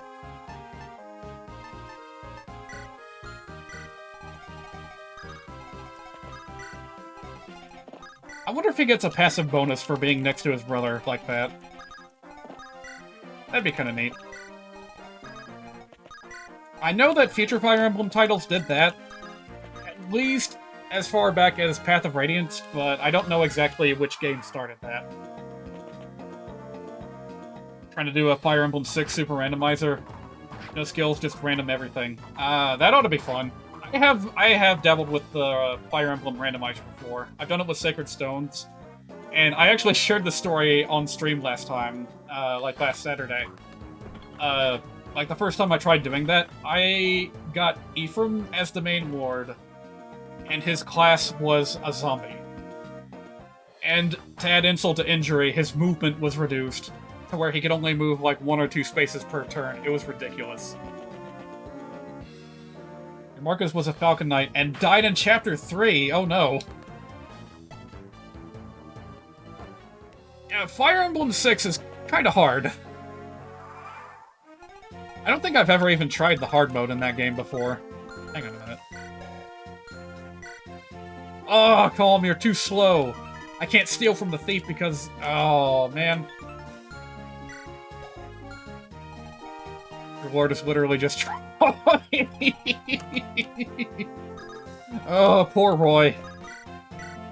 Yeah, if I were to make a ROMhack of Fire Emblem 6, I would absolutely do something to make Roy more useful. FE6, you're not beating this without Percival. I actually loaded up an old save file from that game, like, last night when I was trying to check for something.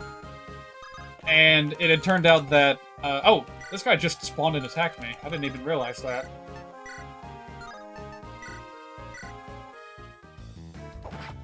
But yeah, somehow I had the patience to level up Sophia, of all characters, all the way up to level 20 and then level 20 again. To max out as many stats as possible. And she still didn't get that high of a stat spread. It was like, maxed out strength, as you would expect. Or, sorry, magic. And then after that, like, oh man, with her low constitution, she struggles to be fast enough to use any dark magic at all. Terrible. I honestly think I would have preferred using Niime instead, because of how, because of how much effort I would have saved just using a pre-promote like that. Alright, well, I would love to have Molder just come up here and bop this guy on the head with his staff, but unfortunately I can't do that. The last time I tried hacking the Sacred Stones, I actually tried making staff weapons that could be used. I didn't have any animations attached to them, but they did work. The only problem is that if I gave them to the enemy healers, then they, like, the AI would suddenly treat them as attack units rather than healers. So they would just bum rush me and get themselves killed.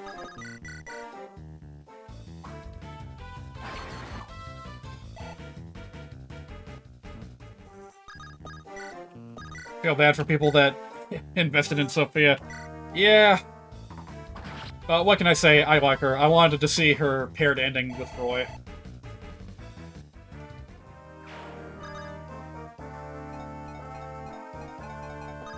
Did they even try to make her useful in Fire Emblem Heroes? It's been a while since I played, so I don't remember too well, but... I'm certain that her infantry incarnation was terrible for a little while. Eventually they gave her her own personal weapon to, like, improve her defenses when she's being attacked, but until that point, she was damn near useless as a Red Tome unit in that game. Your Gwendolyn crit killed Zephiel! Wow, congratulations. That must have been a spectacle.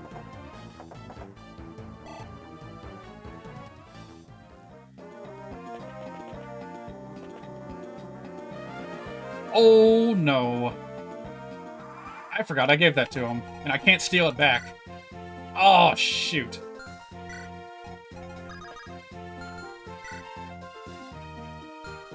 I should have killed the thief first. I should have left the soldier alive and killed the thief. Ah!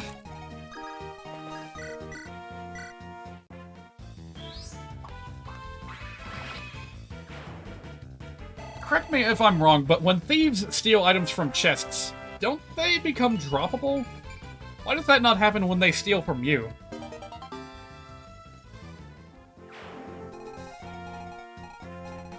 Yeah, so much for that angelic robe. But honestly, I would have preferred that that get stolen rather than the whatchamacallit, the lockpick that Colm was carrying. Like, I did not want to lose that.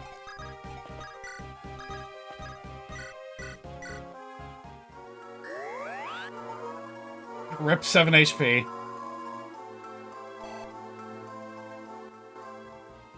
I wonder, can I just have Colm sneak over there? No. Nah, that's way too dangerous. Well, you might have also noticed that I gave a bit of a range upgrade to Thunder Magic. And I'm already starting to regret it. But you know what? It's fine. This chapter introduces a lot of archers with longbows and such. So it was gonna happen eventually.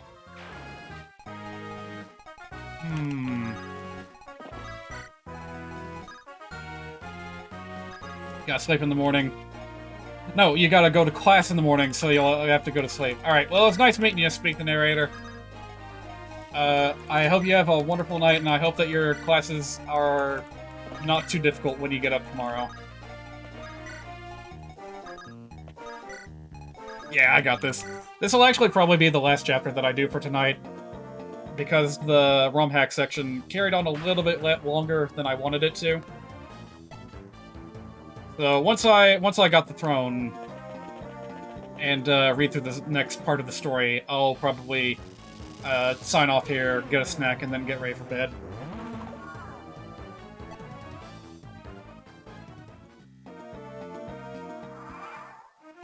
Alright, who needs experience? Besides these two. Garcia, Franz, and Arthur. Well, shouldn't be a problem for you. Oh, right. Right, I retooled shamans so that they would be bulkier defensively and weaker magically. So be it.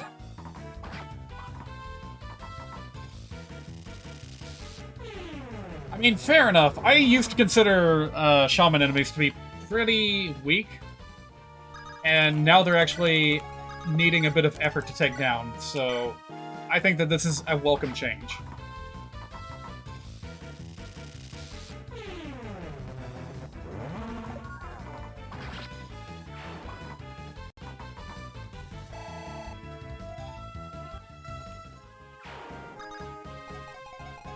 Yeah, you can just sit here.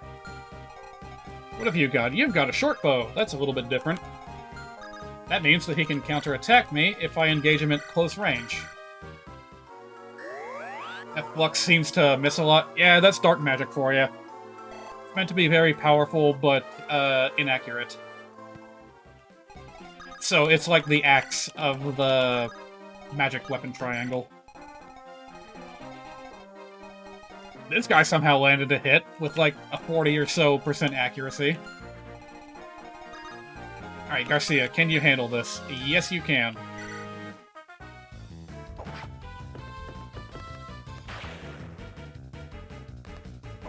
Ross has already outstripped his father in so many respects. I gave Garcia a sturdy stance in an effort to improve his usefulness, and he's still lagging behind. I mean, at least he's got an ocean worth of HP, so he's got that going for him.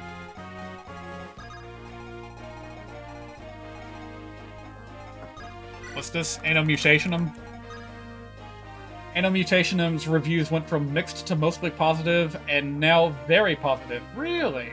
Looks like they've been working on making the game better. Great! Yeah, that's wonderful to hear. I thought that that game had some potential behind it, and I still am interested in looking into it myself at some point or another. But not yet. It looks like it was worth it to wait a little bit. In fact, didn't Geomnamic Warrior say something like he was working on a video review, and now he has to backpedal and revise it because so many things have been improved since he played? I feel kind of bad for him.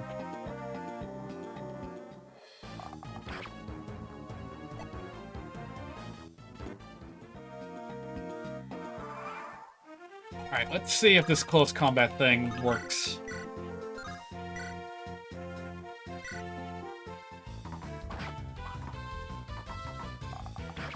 Yes, it does! No bugs with the animation or anything. Oh god. I almost left Franz out in the open for this guy to pick off. The knight does not seem interested in moving, but just in case... I'm gonna give him a little roasting. Ooh! Nice!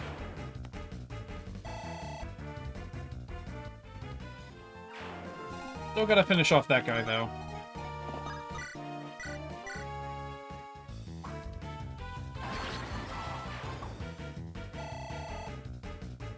A little difficult. He was going to make a video precisely to highlight improvements that he wanted to see in the game, and now that the developers did it anyway, it would be a bit redundant. Oh, yeah, that would be terrible to invest that much effort into something like that, and then it's just like... Not necessary, I did it for you.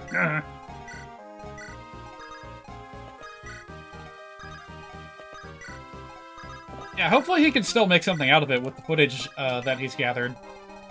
You know, maybe pivot to a more broad analysis of the game from its core design focus and talk about the story, maybe. Alright, so this is a little bit new. I'm eager to see whether the animation works on this or not. Also, that's a mighty tome right there. I'm gonna have to approach this guy with caution. He's almost like another mini-boss, hiding out here in his own little corner.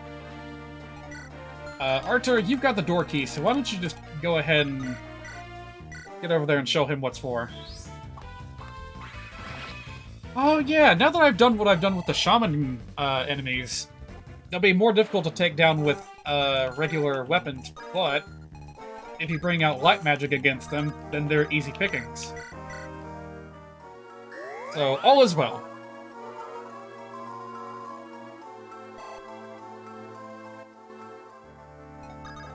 Alright, the boss is right there, but the lordlings are nowhere to be found.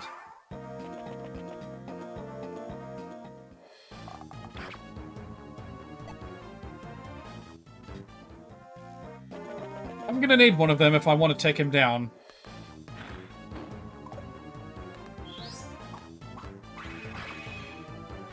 In fact, Ephraim is pretty much perfectly suited to knocking out the boss in this chapter in, like, one hit. Maybe two. But I swear, Ephraim frequently seems to get a critical hit on this boss in this chapter.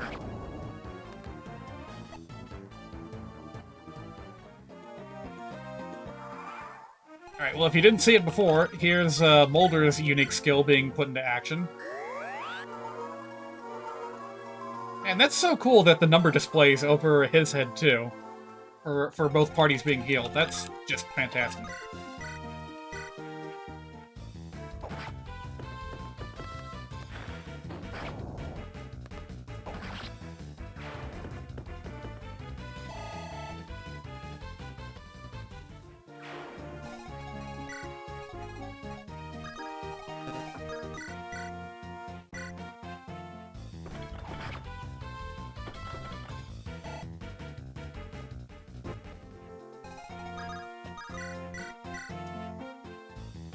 Man, it's so bizarre. Archer here has had, like, no options in terms of weapons that he can use. And yet he's been, like, the most consistently useful mage on my entire team. Maybe that Tome of Lightning is all he needs to be successful. Alright, time to break this wall.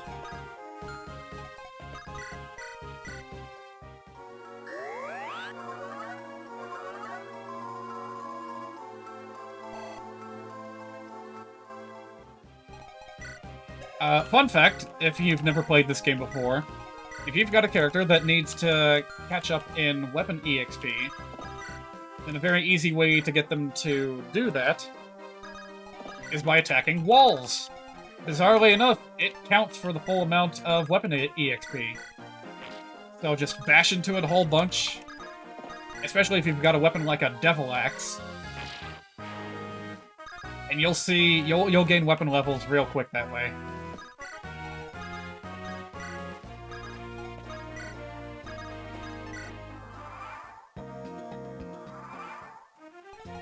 Alright, is it safe to bring Natasha into his range?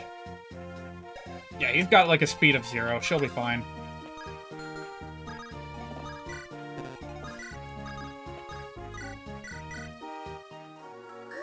But once banging yourself against a wall is useful.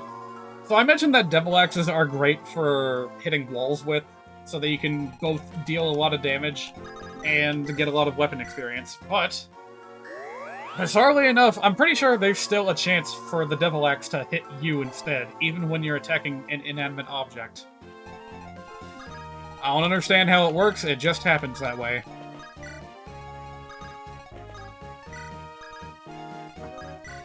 Alright, you guys over here, that's all I'm gonna need to take out the boss. So, rest of you just do whatever.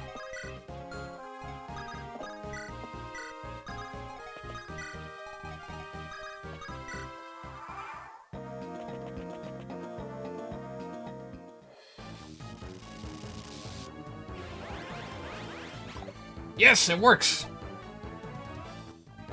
That's the same magic animation as the what the floating eyeballs use. So it's not new, but I am happy that it works, even when I attach the animation to something new.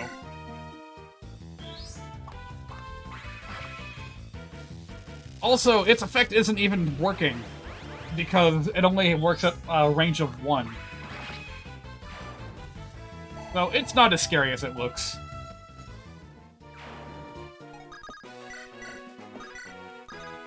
Alright, finally I can get me some treasure.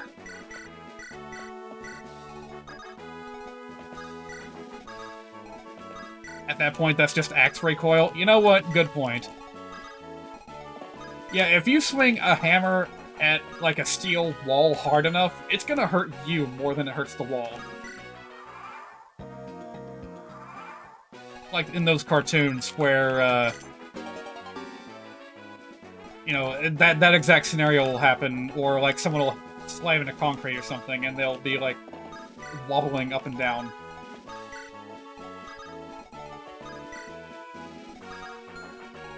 Oh yeah, what skill did I give you again? Oh yeah.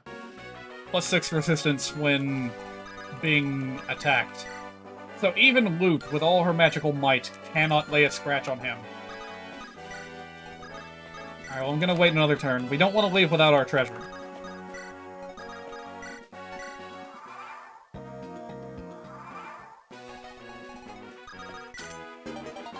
There it is. So originally, that chest held another silver sword. Which I shouldn't have to explain is not gonna help in this situation. So instead, I turned it into a hammer, because you actually don't get any hammers for free in this game. In the base game, you only get them from, like, 1 or 2 shops, and that's it. So it made a lot of sense to put one in a treasure chest in this chapter.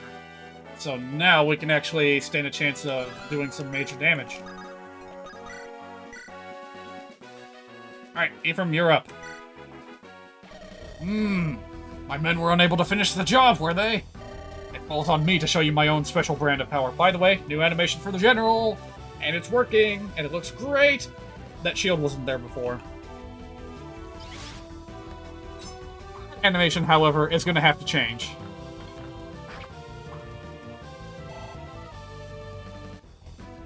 I'm planning on just replacing it with the original animation. That weird mess that you just saw is unique to the skill systems patch.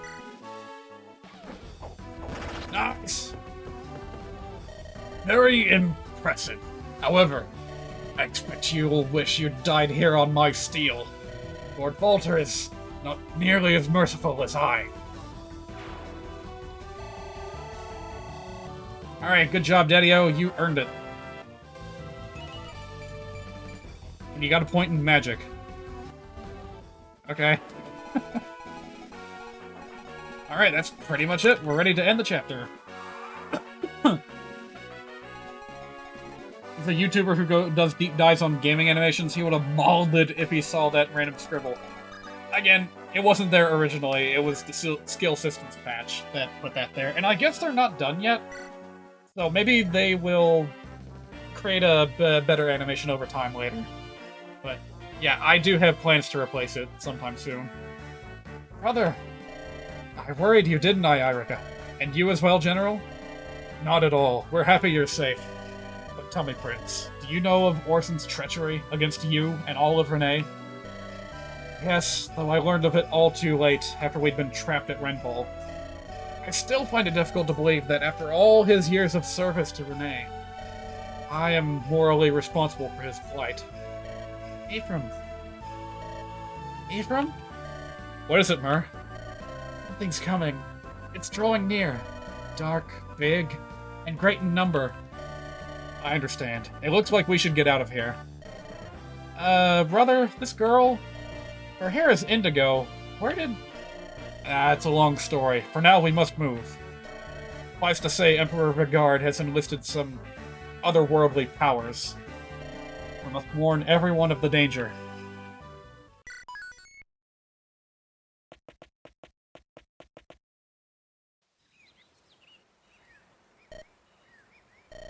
What is it, Irika? I was thinking about Lion.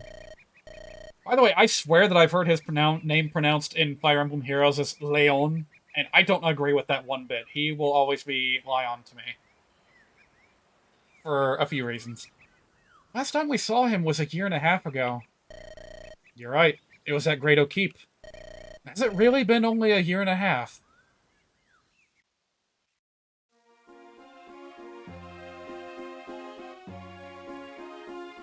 Fuck, you know what clip I should have ready for the next time this happens?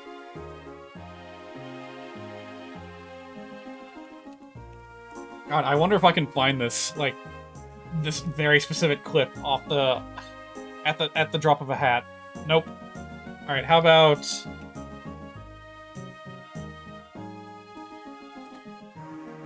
This is way too delayed for me to joke about at this point.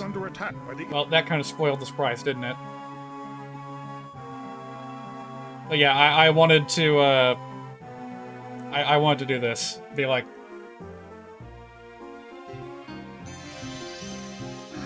A whole month gone, and still no word. I'm certain he's all right. I mean, I do have YouTube DL now. No match for the king. I do have YouTube DL now, so I could just pull these clips at will and keep them in a reservoir of, like, handy memes. That's what I'll call the father. The folder. Lyon is a French city name, so pronouncing it in a French accent makes sense. Oh, so more like Lyon. I'm sure that's the word that's derived from, like, lion. Lion, Lyon, that sort of thing. Pocket memes, that's a great word for it. Ephraim, Lion, where are you two? We're over here, Irika. You'd better be quick. Ephraim says he's tired of waiting. Oh, please, I'm sure you could wait a few moments longer. Alright, finally we get to meet him. You're late. How long does it take you to prepare for such a simple trip? Rest easy, Ephraim. There's no need to be so curt with your own sister. After all, a king must learn to treat women with honor and discretion. That's what Father McGregor says. Thank you, Lion. You, unlike my brother, are a true gentleman. I was up far too late thinking about my prayer to the Temple Flame last night. I'm afraid I overslept. Your prayer? What are you babbling about? Come now, you know that the flame has been burning since the time of darkness ended. You must know the story that the flame will answer the prayers of any pilgrim.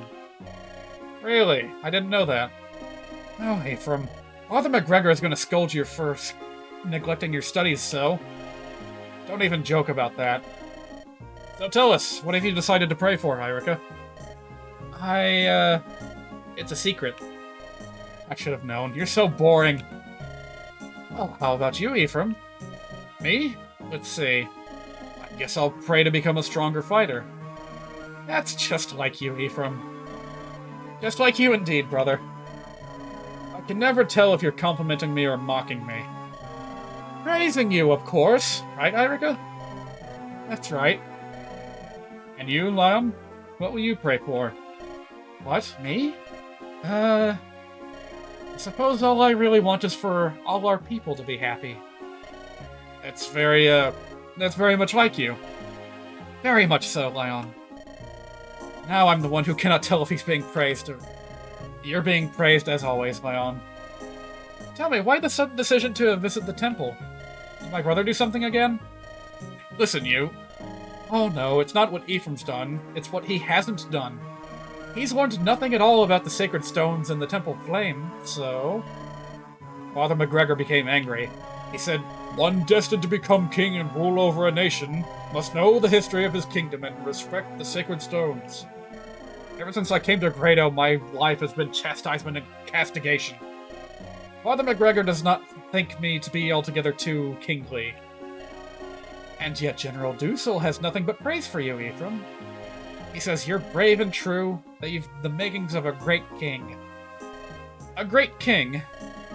I honestly have no idea what that means. Irika should succeed the throne.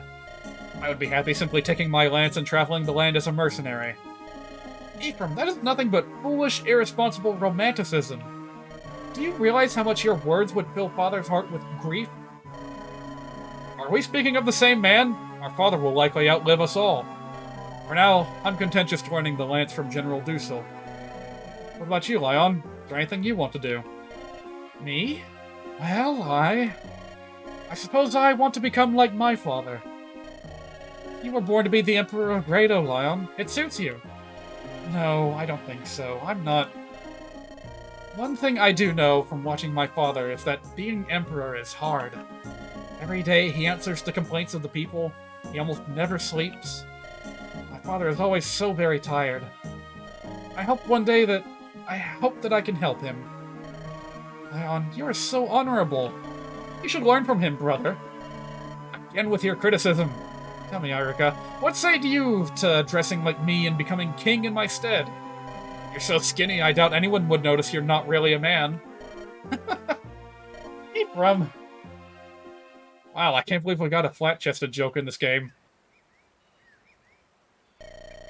What do you suppose Lyon is doing now? When Emperor Vigard ordered the invasion, how do you think Lyon felt? He's always been so gentle, but he worships his father. He'd never question him. The Emperor? He's clearly not behaving rationally.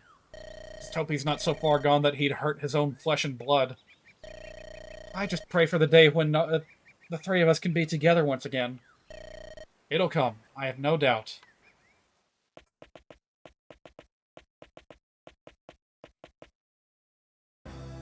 Out of curiosity, you went to check on Leon on Google Maps, and the first thing you saw was a burger chicken place. Really? Rika, Ephraim, welcome! The two of you returning together, it's like a dream come true! You must know I've prayed every day for your safe return. I'm so happy to see you, Tana. I'm sorry, Tana. I didn't want you to worry. It doesn't matter now. All that really matters is that we've been brought together again. My own brother will soon return from the field. It will be nice to sit down and discuss things again. Princess Tana, Prince Inns has returned from the front. Welcome home, dear brother. I'm so happy to see you return safe and sound. You didn't expect less, did you? Do you think Grado slugs could touch me? With my bow, I'll take down every Grado soldier from here to the Emperor's palace. Well met, Inns. Ephraim.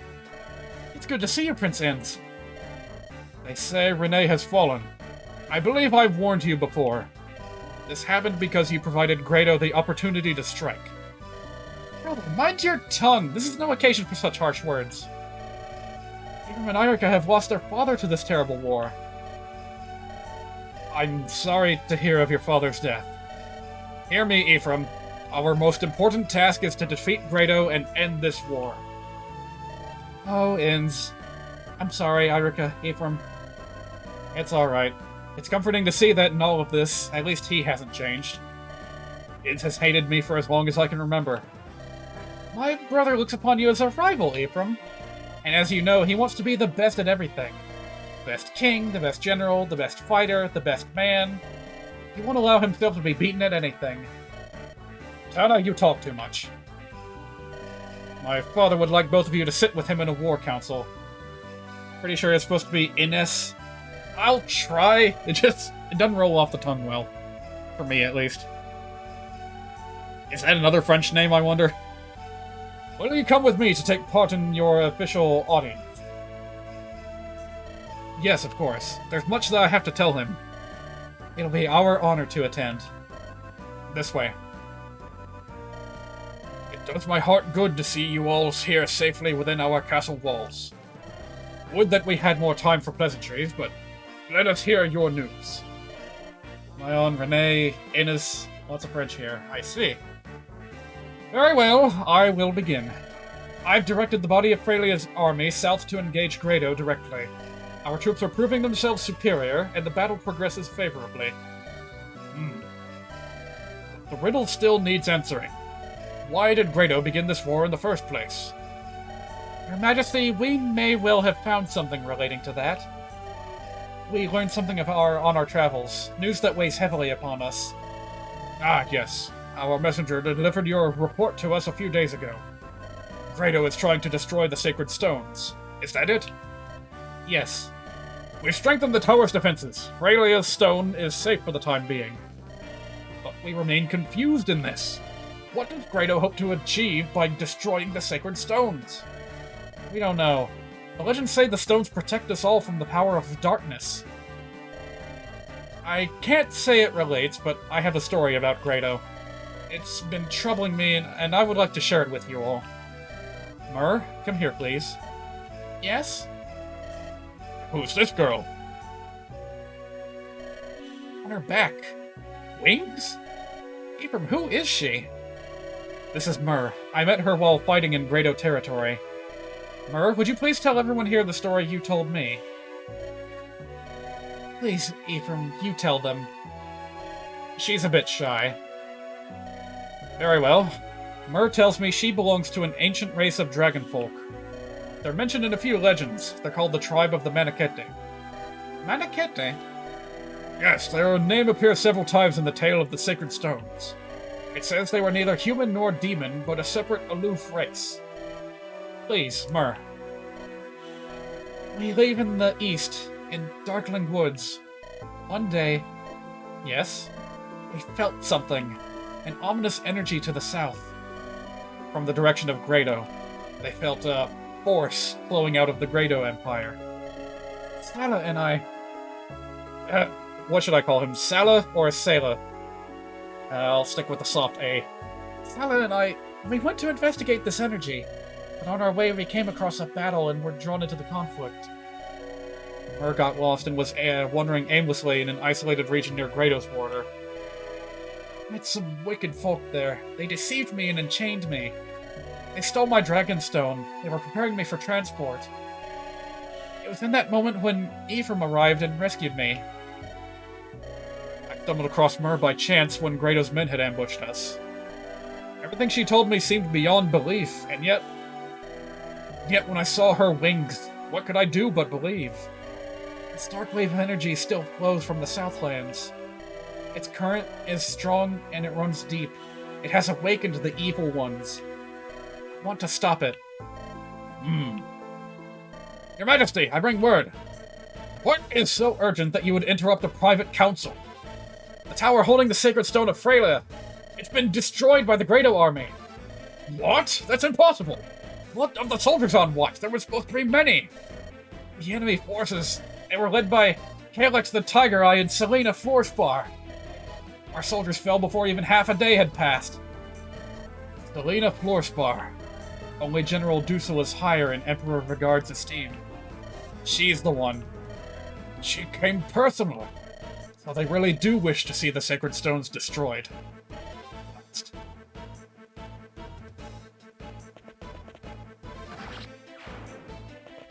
I always feel so bad for these NPCs. They get like one poke in, and then they just die. Dark.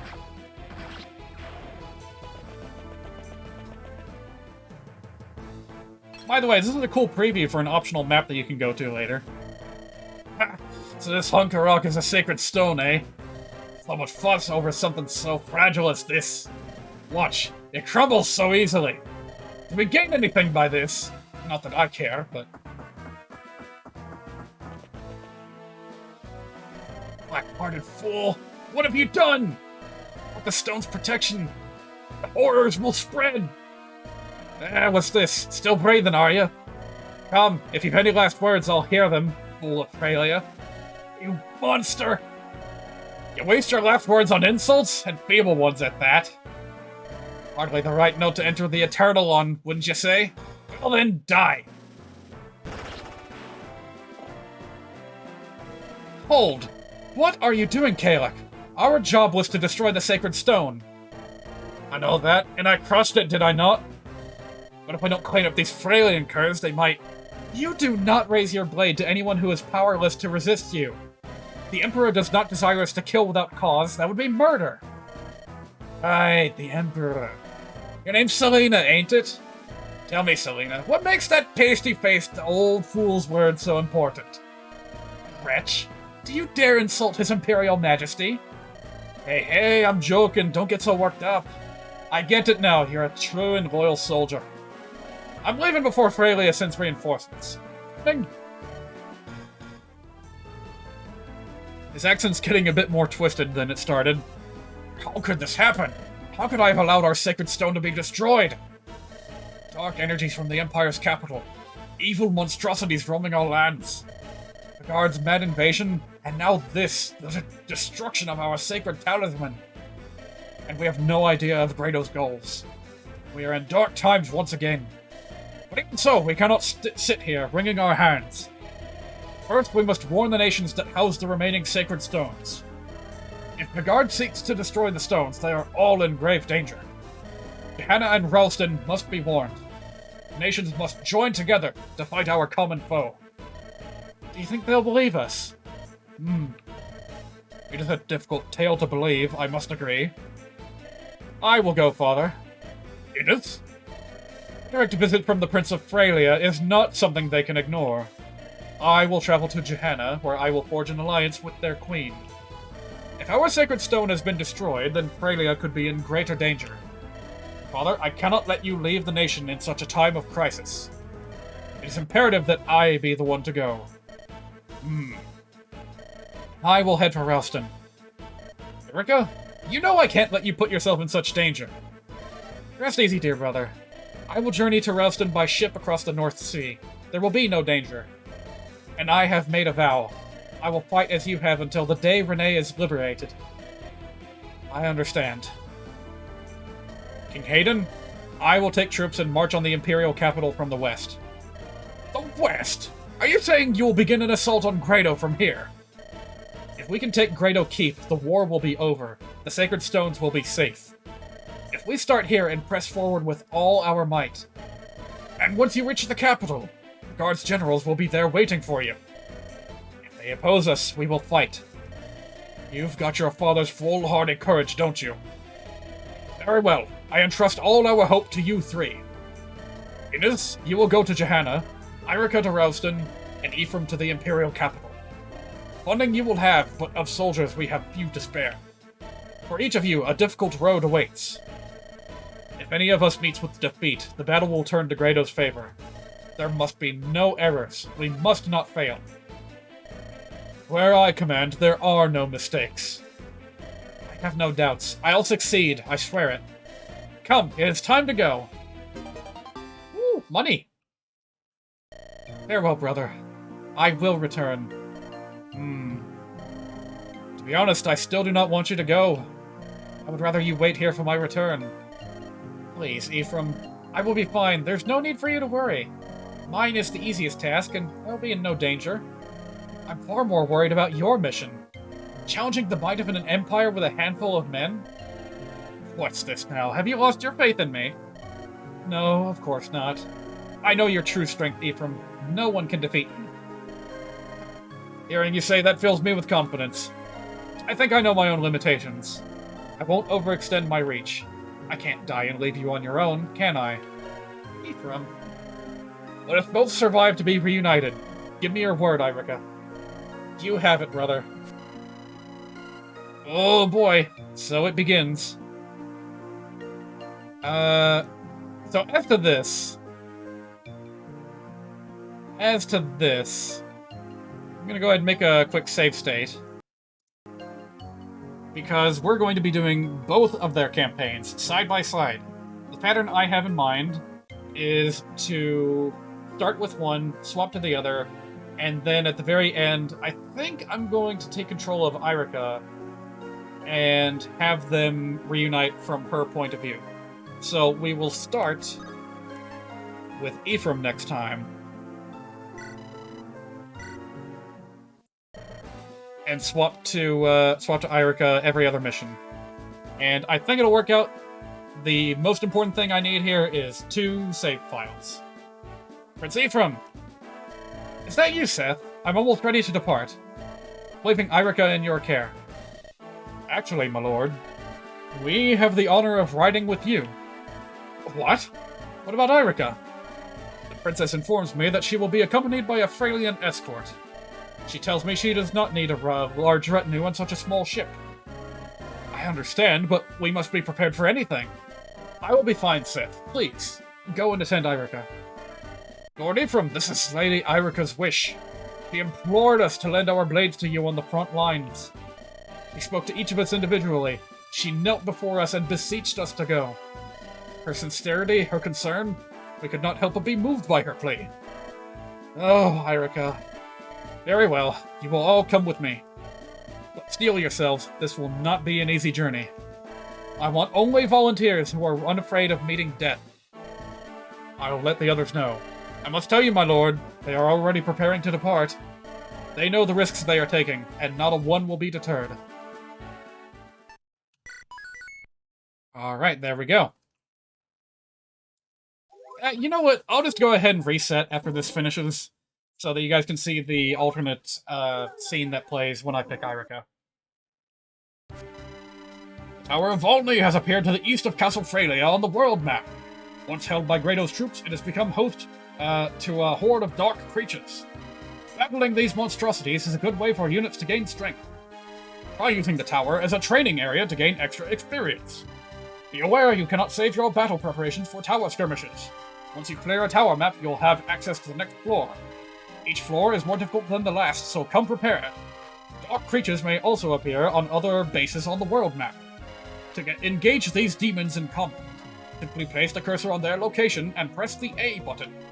If the battle goes poorly and you're in danger of losing units, use the retreat command on the map menu to withdraw your troops. Hear that sound? A monster just appeared. So, this is the central gimmick of the Sacred Stones, is that you do not have to proceed from one battle to the next, one after the other after the other. You can deviate, battle monsters, revisit old towns for supplies, and challenge the tower, all at your own pace. So, in that sense, I consider the Sacred Stones to be very beginner-friendly for a Fire Emblem game. You pretty much have free reign to level up your units as much as you want. About the only thing that'll stop you is the cost of buying new things. Which, given that every weapon is unbreakable in this mod, in this ROMhack, that's not a concern for me at all!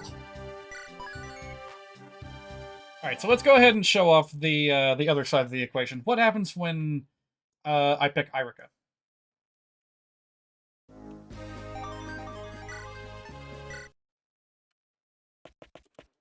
Alright, so I'll skip past this, and I'll keep skipping cutscenes until we get to the decision. Because you can't skip that. Free money! Alright, let's see what happens when we pick Irica. Princess Irica!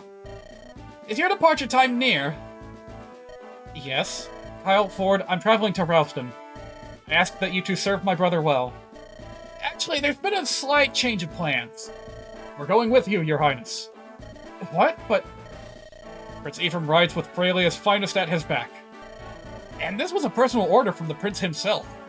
He said, I don't need you loafing around here. Keep Irica safe.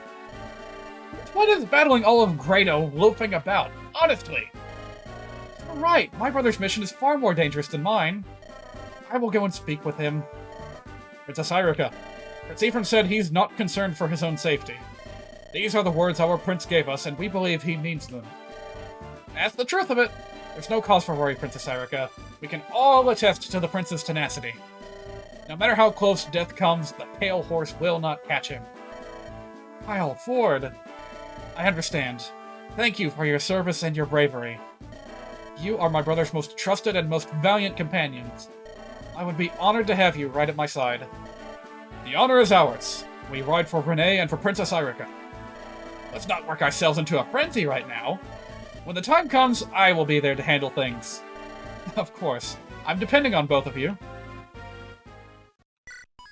And there we go. Now we have our 2 split save files. Another thing that I plan on doing is dividing which units I take on each path. Well, taking. More like which units I choose to use on each path. So the way it'll work is that half the team will get the exclusive level ups on one route, and the other half will get their experience on the other route. Needless to say, when the two paths merge, I will have half a squad of underleveled units on my hand, so I'll take to grinding levels off stream when that happens, so that everyone can be caught up.